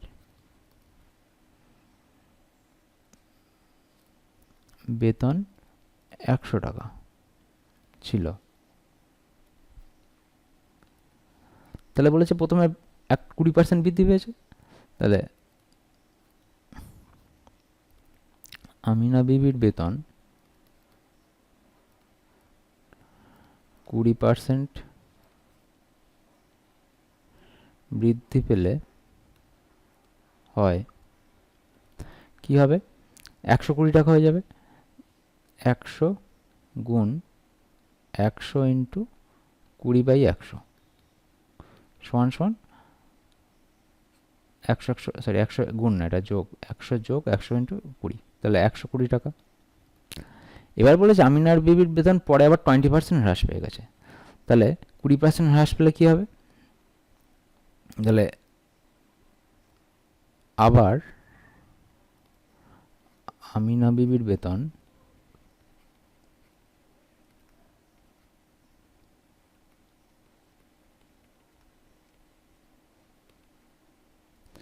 হ্রাস পেলে, তাহলে 100 টাকায় হ্রাস পাচ্ছে 20 টাকা, তাহলে 100 টাকায় হ্রাস পেয়ে কত হচ্ছে, 20% হ্রাস পাচ্ছে, তাহলে হচ্ছে শতকরা হিসাবটা আগে লিখবো আমরা, তারপরে মূল বেতনের হিসাবে লিখবো। তাহলে 100 টাকা মূল বেতন থেকে বেতন হ্রাস পায় 20 টাকা। কেউ কিন্তু সরাসরি বিয়োগ দিয়েও লিখতে পারি আমরা এখানে, তাহলে এক চান্স এই অঙ্কটা আরও কুইক হয়ে যাবে। তাহলে বা তাহলে সেক্ষেত্রে আমরা যদি বেতন হ্রাস পাই 20 টাকা হ্রাস পেয়ে হয়, এটা লিখতে হবে সেক্ষেত্রে। তা আমরা লাস্টে বিয়োগ দিয়ে দেবো। এক্ষেত্রে 100 টাকা মূল বেতন থেকে হ্রাস পায় 20/100 টাকা। যদি কারোর বুঝতে অসুবিধা হয় তাহলে আরবার বলছি, এটা হচ্ছে শতকরা হিসাবে লিখছি।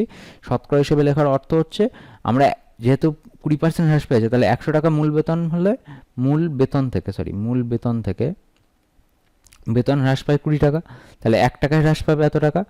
আর এখন আমিনবীর বেতন যেহেতু 20% বৃদ্ধি পেয়েছে, তাই জন্য 120 টাকা হয়েছে, তাহলে 120 টাকা মূল বেতন থেকে বেতন হ্রাস পাবে হচ্ছে 20 × 120/100 টাকা। তার মানে কত টাকা হ্রাস পাবে? 24 টাকা হ্রাস পেয়ে যাবে। তাহলে বেতন হ্রাস পাওয়ার পর আমিনা বিবির মোট বেতন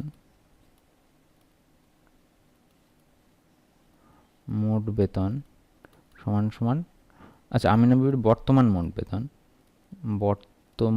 বেতন সমান সমান 120 বিয়োগ 24 সমান সমান হচ্ছে 96 টাকা। তাহলে 96 টাকা বর্তমান মোট বেতন হচ্ছে। তাহলে অতএব প্রাথমিক বেতন, এটা হচ্ছে প্রথমে আমিনবীর প্রথমে বেতন, এটা হচ্ছে প্রথমে বেতন লিখে রাখি তাহলে বুঝতে সুবিধা হবে। প্রথমে বেতন ছিল এত টাকা, তাহলে অতএব আমিনা বিবির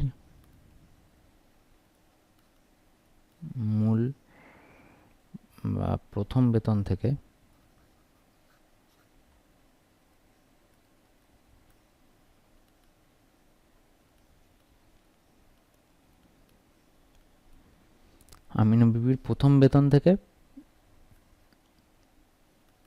বেতন হ্রাস পায়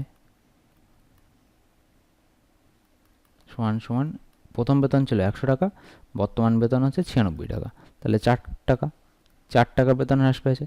তাহলে বলেছে বেতন শতকরা কত পরিবর্তন হলো। তাহলে দেখো, যখন শতকরা পরিবর্তন যখন হিসাব করে তখন মূল বেতনের উপর হিসাব হবে। তাহলে আমরা এখানে লিখতে পারি আমিনা বিবির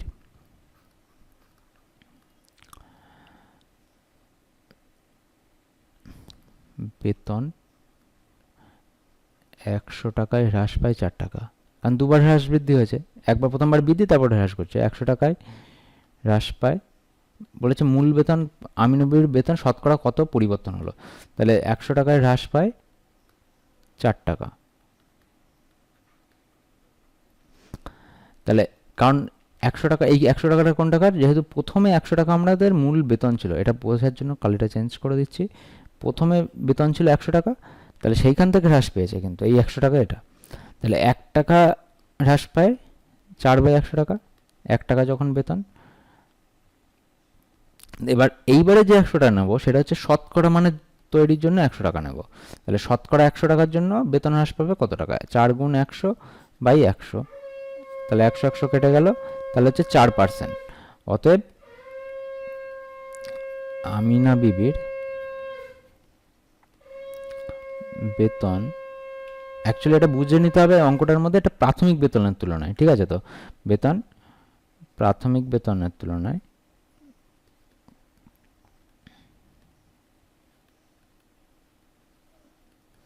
4% হ্রাস পায়।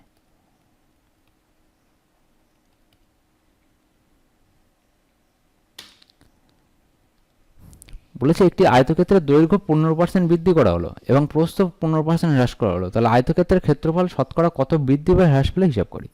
তাহলে প্রথমে একটা আয়তক্ষেত্র ছিল আমাদের, এটা আয়তক্ষেত্র ছিল, তাহলে এই আয়তক্ষেত্রের দৈর্ঘ্য একটা বৃদ্ধি হয়েছে, তাহলে সেই দৈর্ঘ্যটা বৃদ্ধি হ্রাসের পর তাদের ক্ষেত্রফল শতকরা কত বৃদ্ধি বা হ্রাস করেছে সেটা জানতে চাইছে। তাহলে আয়তক্ষেত্রের এখানে দৈর্ঘ্য প্রস্থ বলে দেওয়া নেই, তাহলে আমরা এখানে ধরে নিচ্ছি আয়তক্ষেত্রের দৈর্ঘ্য এক্স আর প্রস্থ y ধরি আমরা। তাহলে আয়তক্ষেত্রের দৈর্ঘ্য এক্স আর প্রস্থ হচ্ছে y। তাহলে আমরা এখান থেকে লিখতে পারি কি,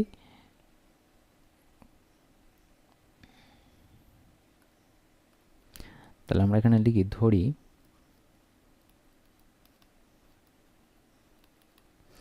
আয়তক্ষেত্রের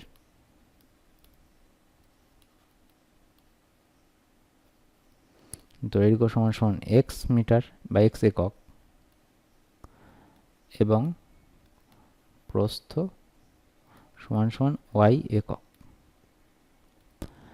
তাহলে ক্ষেত্রফল, আচ্ছা আয়তক্ষেত্রের ক্ষেত্রফল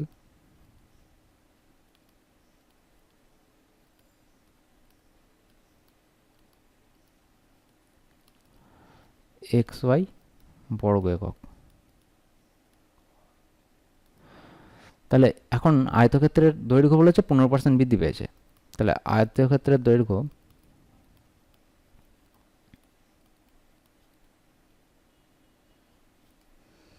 %15 বৃদ্ধি পেলে হয় সমান সমান, আচ্ছা আমরা এটাকে শতকরা নিয়মে করছি। তাহলে দৈর্ঘ্য, বা তোমরা সরাসরি ওখানে করতে পারো, কোনো অসুবিধা নেই, ঠিক আছে। এখানে সরাসরি করলে আমি বলে দিচ্ছি কীভাবে করতে হবে। এক্স প্লাস এক্স ইন্টু 15/100, তাহলে এক্ষেত্রে হবে 115x/100 বর্গ একক, সরি শুধু একক, বর্গ একক নয় শুধু একক দৈর্ঘ্য। আর ঐকিক নিয়মে যদি কেউ করতে চাও তাহলে লিখবে 100 একক থেকে বৃদ্ধি পায় দৈর্ঘ্য, 100 একক থেকে বৃদ্ধি পেয়ে হয় 115 একক, একে কত এক্সে কত, এইভাবে লিখলে হয়ে যাবে। তো এক্ষেত্রে আমরা সরাসরি করে নিয়েছি আমরা এখানে, তাহলে শতকরার যেহেতু রুল ইউজ করেছি, আর যদি কারোর অসুবিধা হয় তাহলে এখানে এরমভাবে করবে। আমি বলে দিচ্ছি, যেহেতু আমরা এখানে একটা নিয়মে করেছি, তাহলে হচ্ছে এখানে করবে হচ্ছে দৈর্ঘ্য 100 একক থেকে বৃদ্ধি পেয়ে হয় 115 একক, আর 1 একক থেকে বৃদ্ধি পেয়ে হয় 115/100 একক, আর এখানে x একক দৈর্ঘ্য ছিল সেখান থেকে বৃদ্ধি পেয়ে হবে 115x/100 একক, এইটা হবে। তো আমরা এখানে যেহেতু শর্টের মানে এই নিয়মে করেছি, কারোর যদি মনে হয় যে ঐকিক নিয়মটা দরকার আমাদের, ঐকিক নিয়মে করতে পারে, আর কারোর এই নিয়মটা করতে দরকার হলে এই নিয়মটা করতে পারে, কোনো অসুবিধা নেই। যেহেতু ডেসক্রিপটিভ ম্যাথ আমরা ঐকিক নিয়মটাই রেখে দিলাম আর শর্টটা মুছে দিলাম। আচ্ছা, তাহলে এবার আয়তক্ষেত্রের প্রস্থ 15% হ্রাস পেয়েছে। তাহলে এখান থেকে আমরা লিখতে পারি যে আয়তক্ষেত্রের প্রস্থ 15% হ্রাস পেলে, তাহলে প্রস্থ 100 একক থেকে হ্রাস পেয়ে হয় 100 বিয়োগ 15 সমান সমান 85 একক, আর প্রস্থ 1 একক থেকে হ্রাস পেয়ে হবে 85/100 একক, আর প্রস্থ y একক থেকে হ্রাস পেয়ে হবে 85y/100 একক। তাহলে আমরা এখান থেকে যেটা লিখতে পারবো সেটা হচ্ছে আয়তক্ষেত্রের ক্ষেত্রফল শতকরা কত বৃদ্ধি বা হ্রাস পেলে সেটা হিসাব করতে বলেছে। তাহলে বর্তমানে ক্ষেত্রফল বের করে নেব, তার আগে বর্তমান ক্ষেত্রফল হচ্ছে আগে ছিল 115x/100 গুণ 85y/100, তাহলে এখান থেকে আমরা কত পাবো 115 গুণ 85/100 গুণ 100 xy। তাহলে এটাকে আমরা একটু কাটাকুটি করে দিই, কাটাকুটি করলে জিনিসটা ছোট হয়ে যাবে।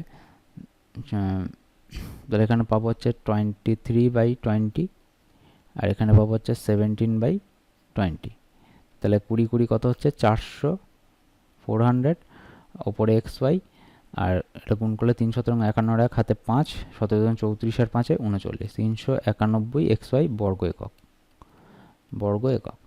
এবার আমাদের যেটা বের করতে হবে সেটা হচ্ছে আয়তক্ষেত্রের ক্ষেত্রফল শতকরা কত হ্রাস বা বৃদ্ধি হলে আমাদের সেটা বের করতে হবে।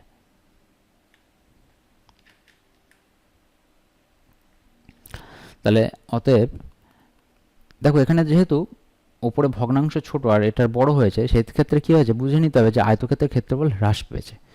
এটা হচ্ছে সামান্য ভগ্নাংশ। যদি অপ্রকৃত ভগ্নাংশ থাকতো তাহলে হচ্ছে লব বড় হতো, হর ছোট হতো, সেক্ষেত্রে ভগ্নাংশের মান একের বড় হতো। আর এক্স ওয়াই মানে কিছু নেই, মানে এক আছে, তাহলে এক্ষেত্রে বুঝে নেবো যে আয়তক্ষেত্রের ক্ষেত্রফল হ্রাস পেয়েছে।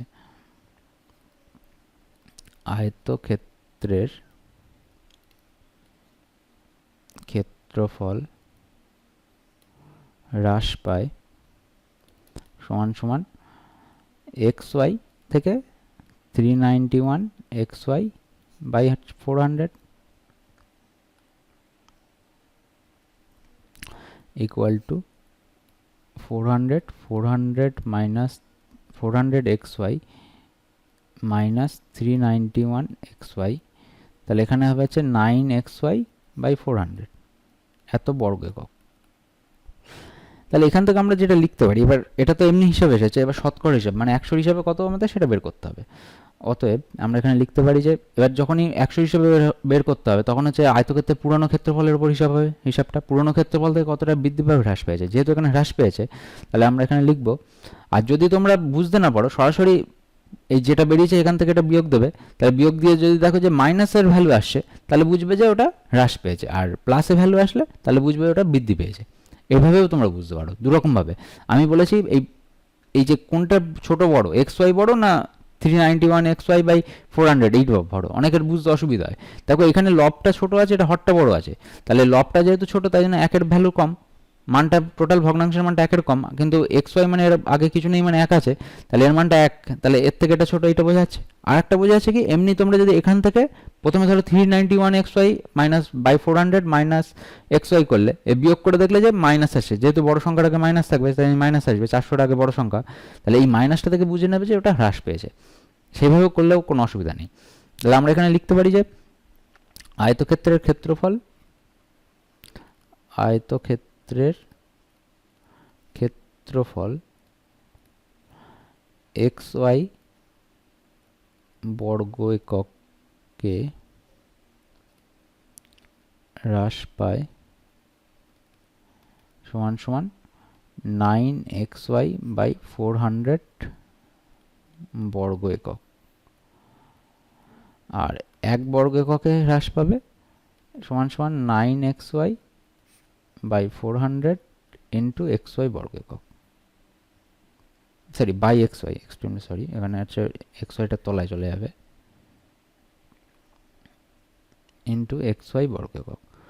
আর শতকরা মান যেহেতু জানতে চাইছে তাহলে 100 বর্গ এককে কতটা হ্রাস পাবে আমরা বের করে নেব। 100 বর্গ এককে কতটা হ্রাস পাবে, 9xy বাই 400 ইন্টু xy, আর উপরে হচ্ছে 100 গুণ করে দেবো, তাহলে হচ্ছে 100 গুণ করে দিলাম, তাহলে xy কেটে গেল। এখানে পাশে লিখতে হবে xy নট ইকুয়াল টু 0, দুটোই যেহেতু ধ্রুবক পদ, এটা নট ইকুয়াল টু 0, কোনো কারণে xy এর মান যদি 0 হয় তাহলে টোটাল ভ্যালুটা কিন্তু 0 হয়ে যাবে, তাই জন্য এটা 0 0 কাটলো, তাহলে হচ্ছে 9/4।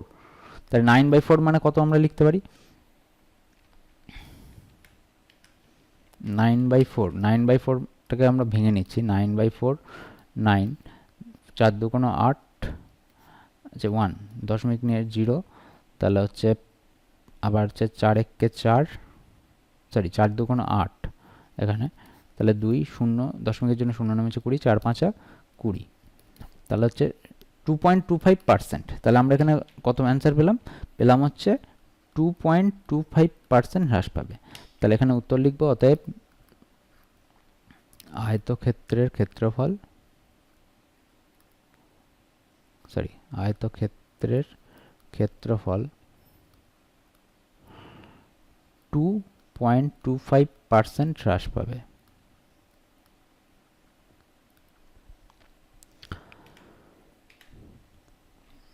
এর পরে অঙ্কটা বলেছে যে এটাও শতকরা হ্রাস বৃদ্ধির অঙ্ক, বাট তিনটে ভ্যারিয়েবল নিয়ে কাজ হবে। আগে দুটো ভ্যারিয়েবল করছিল, এটা তিনটে ভ্যারিয়েবল। একটি ঘরের দৈর্ঘ্য, প্রস্থ এবং উচ্চতা যথাক্রমে এত এত এত, যদি দৈর্ঘ্য, প্রস্থ এবং উচ্চতার প্রত্যেকটি 10% করে বৃদ্ধি করা হয় তবে 4 দেওয়ালের ক্ষেত্রফল শতকরা কত বৃদ্ধি পাবে তা হিসাব করে লিখি। তাহলে সব কিছু আমাদের বলে দিয়েছে, তাহলে সেক্ষেত্রে আমাদের ধরতে হবে না কিছু, তাহলে হচ্ছে আগে হচ্ছে ধরে নেবো 4 দেওয়ালের ক্ষেত্রফল কত। তাহলে আয়তক্ষেত্রের, আচ্ছা ঘরের ক্ষেত্রে বলে রাখি, ঘর কিন্তু একটা আয়তঘনক, আয়তক্ষেত্র না, ঠিক আছে? তো ঘর মানে হচ্ছে আয়তঘনক, যেটা চিত্র হবে এরকম,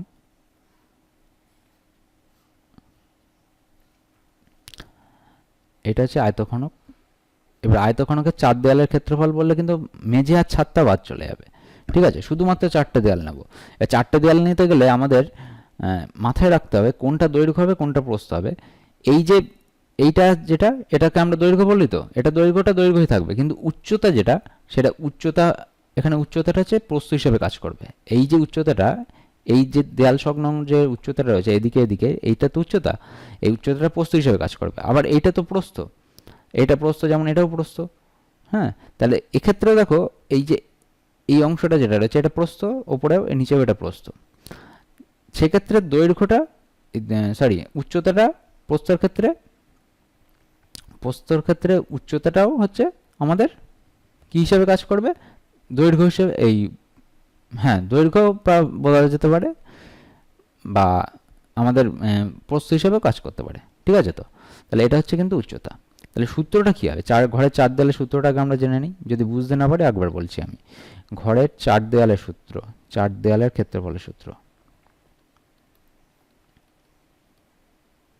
তোমরা এটাকে খাতায় নোট করে নেবে। 4 দেওয়ালের ক্ষেত্রফল সমান সমান দৈর্ঘ্য, দেখো দুটো দেয়াল, তো এই একটা দেয়াল এই একটা দেয়াল, দুটো দৈর্ঘ্যের দেয়াল, তাদের সাথে দুটো উচ্চতা, তাহলে 2 গুণ দৈর্ঘ্য গুণ উচ্চতা যোগ 2 গুণ প্রস্থ, প্রস্থেরও দুটো দেয়াল, তাহলে প্রস্থের দুটো দেয়ালের ক্ষেত্রফলের সূত্র কী হবে, প্রস্থ গুণ উচ্চতা, তাহলে প্রস্থ গুণ উচ্চতা। এটা হচ্ছে ঘরের 4 দেয়ালের ক্ষেত্রফলের সূত্র আমাদের। তাহলে এইবার এই সূত্রে আমাদের মান বসিয়ে দেবো। ঘরের 4 দেয়ালের ক্ষেত্রফল সমান সমান আমাদের দৈর্ঘ্যের মান বলে দিয়েছে কত, 15 মিটার যথাক্রমে যেহেতু বলেছে, তাহলে এখানে দৈর্ঘ্য সমান সমান হচ্ছে 15, প্রস্থ 10, উচ্চতা হচ্ছে 5, 15 মিটার, 10 মিটার, 5 মিটার, তাহলে হচ্ছে 2 গুণ 15 গুণ 5 যোগ 2 গুণ 10 গুণ 5, তাহলে কত হচ্ছে 5 পরং 75, দুগুণে 150 যোগ 5 দুগুণে 10, 10কে 100, তাহলে হচ্ছে 250 বর্গমিটার। ঘরের 4 দেয়ালের ক্ষেত্রফল বেরিয়ে গেল। এবার দেখো বলেছে যে দৈর্ঘ্য, প্রস্থ এবং উচ্চতার প্রত্যেকটি 10% করে বৃদ্ধি করা হয়েছে। তাহলে দৈর্ঘ্য 10% বৃদ্ধি পেলে কী হবে, দৈর্ঘ্য 10% বৃদ্ধি পেলে, 10% বৃদ্ধি পেয়ে হয়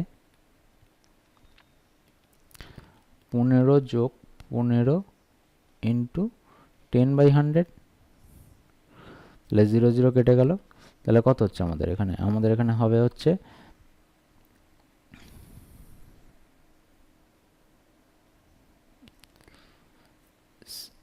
165/10 ইকুয়াল টু, এটা লসাগু করে দিয়েছি, লসাগু করে সরাসরি হয়েছে 165/10 মানে 16.5 মিটার। বা কেউ এইভাবেও রাখতে পারি আমরা, এইভাবে যদি রাখি তাহলে হচ্ছে আমাদের ওখানে হিসাব করতে সুবিধা হবে। তাহলে প্রস্থ 10% বৃদ্ধি পেয়ে হয়, প্রস্থের মান ছিল আমাদের 10, 10 যোগ 10 ইন্টু 10/100, শূন্যগুলো কেটে গেল, তাহলে হবে হচ্ছে 11 মিটার। আবার উচ্চতা 10% বৃদ্ধি পেয়ে হবে 5 + 5 ইন্টু 10/100, তাহলে এখানে 0 0 কেটে গেল, তাহলে এখানে হচ্ছে 5 × 50 হচ্ছে 55/10 মিটার সমান সমান 5.5 মিটার। এইবার আমরা হিসাবটা করব। তাহলে আমরা যদি হিসাব করি এবার কী পাবো দেখা যাক। তাহলে হচ্ছে বর্তমানে দৈর্ঘ্য, প্রস্থ, উচ্চতা 10% করে বৃদ্ধি করার পর 4 দেওয়ালের ক্ষেত্রফল হবে ঘরের 4 দেওয়ালের ক্ষেত্রফল, ঘরের 4 দেওয়ালের ক্ষেত্রফল সমান সমান, সূত্র কি, 2 গুণ দৈর্ঘ্য গুণ উচ্চতা যোগ 2 গুণ প্রস্থ গুণ উচ্চতা। তাহলে এখন দৈর্ঘ্য কত আমাদের 16.5, 2 গুণ, আচ্ছা আমরা এখানে 16.5 না লিখে আমরা 165/10 লিখছি, কারণ আমরা এটা এখান থেকেই এনেছি। তাহলে এটা নিলে আমাদের কাটাকুটি করতে এটা সুবিধা হবে।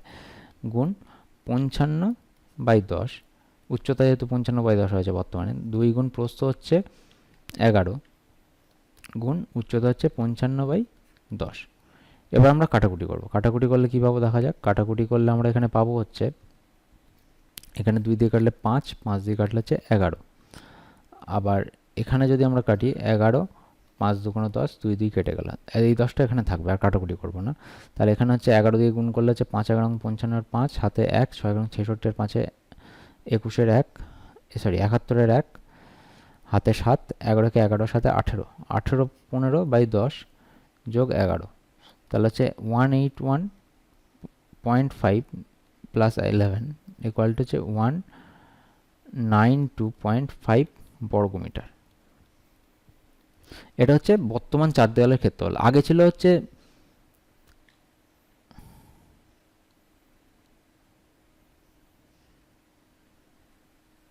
সরি 11 11, এখানে 121, এটা সরি একটুখানি ভুল হয়েছে, 121। তাহলে আমাদের এখানে এটা হবে হচ্ছে আমাদের উত্তরটা 11 11 121। তাহলে আমাদের উত্তরটা এখানে গিয়ে দাঁড়াবে 181.5 প্লাস 121, তাহলে হচ্ছে 0.5 দাঁড়ালো এখানে। তাহলে হচ্ছে 1 1 2, 8 2 10 0, হাতে 1, 1 2 1 3, 302.5 বর্গ মিটার। অতএব ক্ষেত্রফলের বৃদ্ধি সমান সমান 302.5 বিয়োগ 250 সমান সমান হচ্ছে 52.5 বর্গ মিটার। এটা হচ্ছে ক্ষেত্রফলের বৃদ্ধি পেল। এবার হচ্ছে ঘরের চার দেওয়ালের ক্ষেত্রফল শতকরা কতটা বৃদ্ধি পাবে। তাহলে শতকরা বৃদ্ধিটা কী করে হিসাব করব। শতকরা হ্রাস বৃদ্ধি তো 100-এর উপর হিসাব করতে হয়, তাহলে এবং পুরনো ক্ষেত্রফলের উপর হিসাবটা হবে। তাহলে হচ্ছে পুরনো ক্ষেত্রফল 250 বর্গ একক ছিল। অতএব ঘরের চার দেওয়ালের ক্ষেত্রফল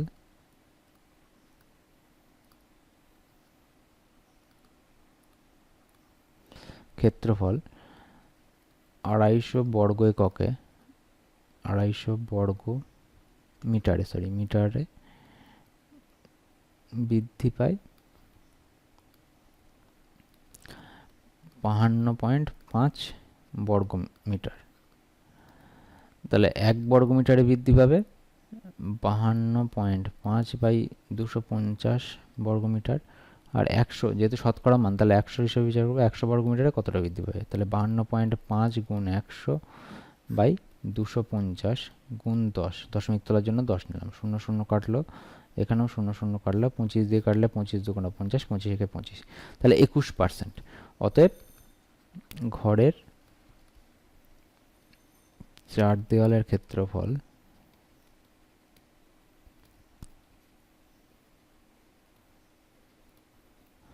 %21 বৃদ্ধি পেয়েছে।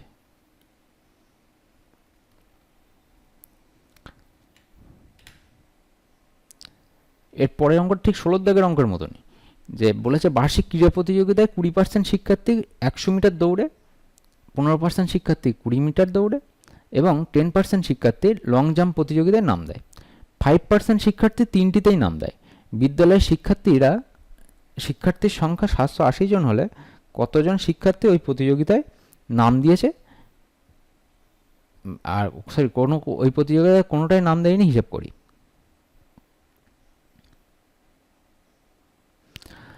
আর এখানে উল্লেখ করে দিয়েছে কোনো প্রতিযোগিতা একসাথে দুটোতে নাম দেয়নি। তো এই টাইপের প্রোটোটাইপের অঙ্কগুলো করতে গেলে আমরা কি করব, এই টাইপের অঙ্কগুলো 16 দাগের অঙ্কের মতন কিছুটা। এবার বিদ্যালয়ের শিক্ষার্থীর সংখ্যা টোটাল বলে দিয়েছে আমাদের, তার মধ্যে 20% শিক্ষার্থী 100 মিটার দৌড়, 15% 200 আর 10% লং জাম্প নাম দিয়েছে, আর 5% তিনটেতেই নাম দিয়েছে। মানে তাহলে সেই কী হয়েছে না, সবার মধ্যে ঢুকে রয়েছে এই 5%, এই 20-র মধ্যে, 15-র মধ্যে আর 10%-এর মধ্যে। সেগুলোকে বাদ দিলে শুধু লং জাম্প, শুধু দৌড় 200 মিটার, শুধু 100 মিটার দৌড় পাওয়া যাবে। তারপরে আমরা বাকিটা কতজন নাম দেয়নি পেয়ে যাব। দুটিতে কোনো প্রতিযোগী একসাথে দুটিতে নাম দেয়নি। তাহলে আমরা এখান থেকে হিসেব করতে পারি যে 100 মিটার দৌড় প্রতিযোগিতার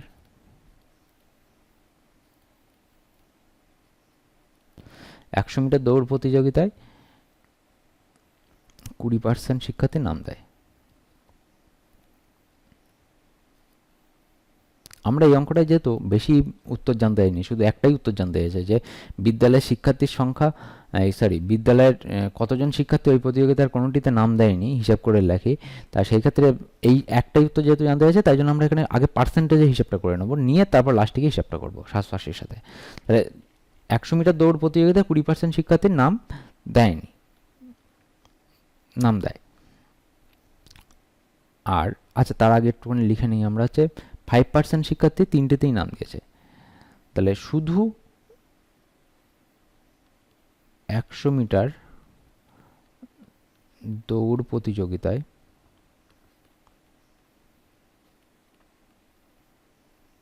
শুধু 100 মিটার দৌড় প্রতিযোগিতায় নাম দেয় সমান সমান 20% বিয়োগ 5%। কেন 5%? 5% হচ্ছে, এটা একটুখানি আমরা লিখে রাখি, 5% প্রতিযোগী, 5% প্রতিযোগী তিনটি খেলাই নাম দেয়, তিনটি খেলাতেই নাম দেয়।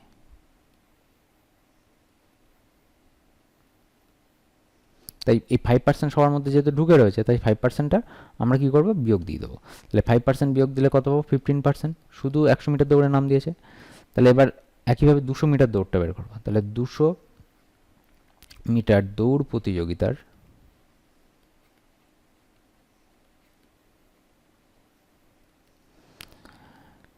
15% শিক্ষার্থী নাম দেয়। তাহলে শুধু 200 মিটার দৌড় প্রতিযোগিতায় নাম দেয়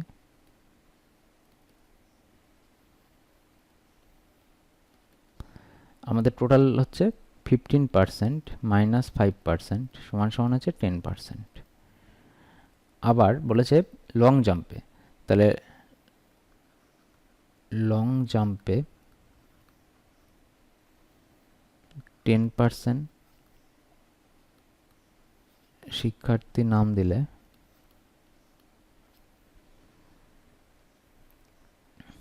শুধু লং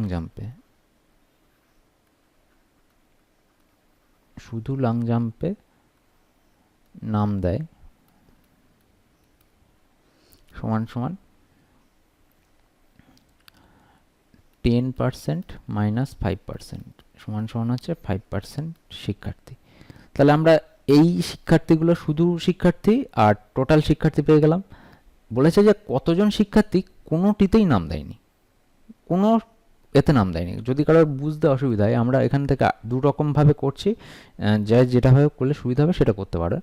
এখানে আমরা প্রথমে পার্সেন্টে হিসেব করে লাস্টে একটা না হিসেব করে দেবো, একটা করতে পারি। সেটা কি করব, যে প্রতিযোগিতায় কোনো না কোনোটিতে নাম দিয়েছে, বলেছে কোনোটিতেই নাম দেয়নি। তাহলে উভয়, সে প্রতিযোগিতায় যখন কোনোটিতেই নাম দেয়নি এরকম যখন বের করতে হবে, তখন দেখো টোটাল তো 100%, তার মধ্যে আমরা এখানে লিখতে পারি শুধু লং জাম্পে নাম দেওয়া শিক্ষার্থী। আচ্ছা, তার আগে এখানে লিখবো হচ্ছে প্রতিযোগিতায়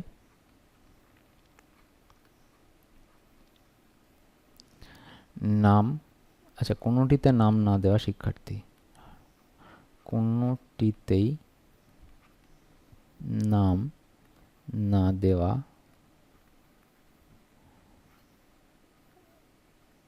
শিক্ষার্থীর সংখ্যা, শিক্ষার্থীর শতাংশ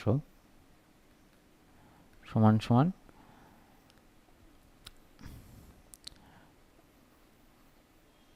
শুধু 100 মিটার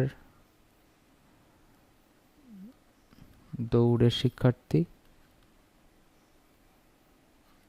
যোগ শুধু 200 মিটার দৌড়ের শিক্ষার্থী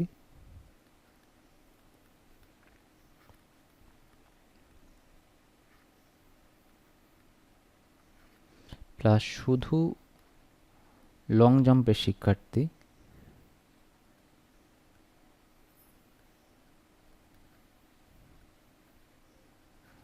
প্লাস তিনটিতেই নাম দেওয়া শিক্ষার্থী, তিনটিতে নাম দেওয়া শিক্ষার্থী। তো এক্ষেত্রে আমরা কি করব, শুধু এটা হচ্ছে সব শতাংশের হার, ব্র্যাকেট দিয়ে লিখব শতকরা মান, শতকরা হার। তাহলে কত হবে, শুধু 100 মিটারের নাম দিয়েছে দেখো 15%, 15% প্লাস শুধু 200 মিটারে 10%, প্লাস শুধু লং জাম্পে 5%, প্লাস তিনটেতেই নাম দিয়েছে 5%। তাহলে আচ্ছা, এটা 100 থেকে বিয়োগ হবে, এটা হচ্ছে 100 টোটাল হচ্ছে আমাদের, যেহেতু কিছু নেই বলে দেওয়া নেই, মানে শতাংশ হিসেবে যেহেতু হিসাব হচ্ছে, তাই জন্য হচ্ছে আমরা এটা 100 হিসেবে বিচার করব। তাহলে 100 বিয়োগ হবে এখান থেকে, প্রথমেই হবে 100 বিয়োগ টোটালটা। তাহলে এখানে আমাদের এখানে লিখে নিতে হবে 100 মাইনাস,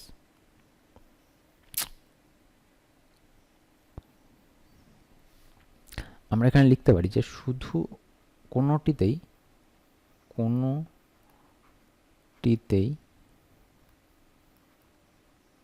নাম না দেওয়া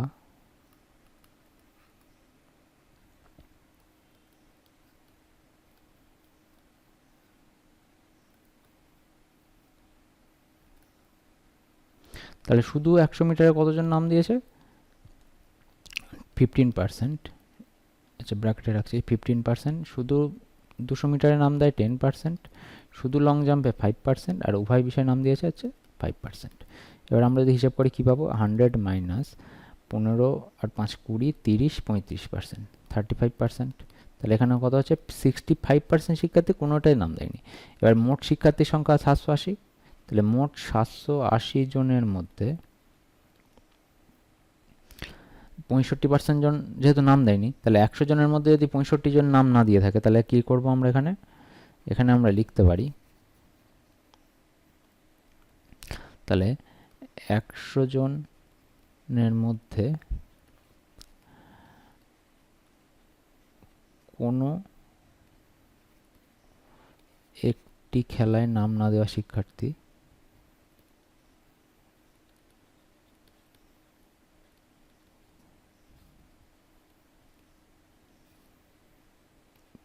পঁয়ষট্টি জন। তাহলে একজনের মধ্যে কোনো একটি খেলায় নাম না দেওয়া শিক্ষার্থী হবে হচ্ছে 65/100 জন।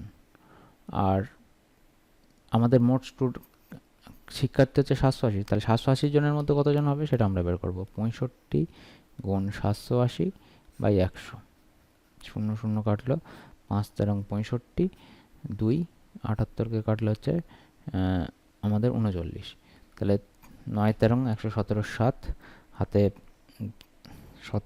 11, 3 তেরং 39 আর 11 হচ্ছে 50, 507 জন। এটাকে এইভাবে করলে হবে।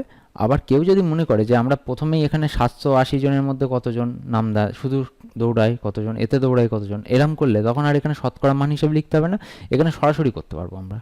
ঠিক আছে, আগের বার যেমন করেছিলাম। তো দুরকমভাবে করলেই হবে। আর যদি কারোর কোনো জিজ্ঞাসা থাকে অবশ্যই কমেন্ট করে আমাদেরকে জানাবেন।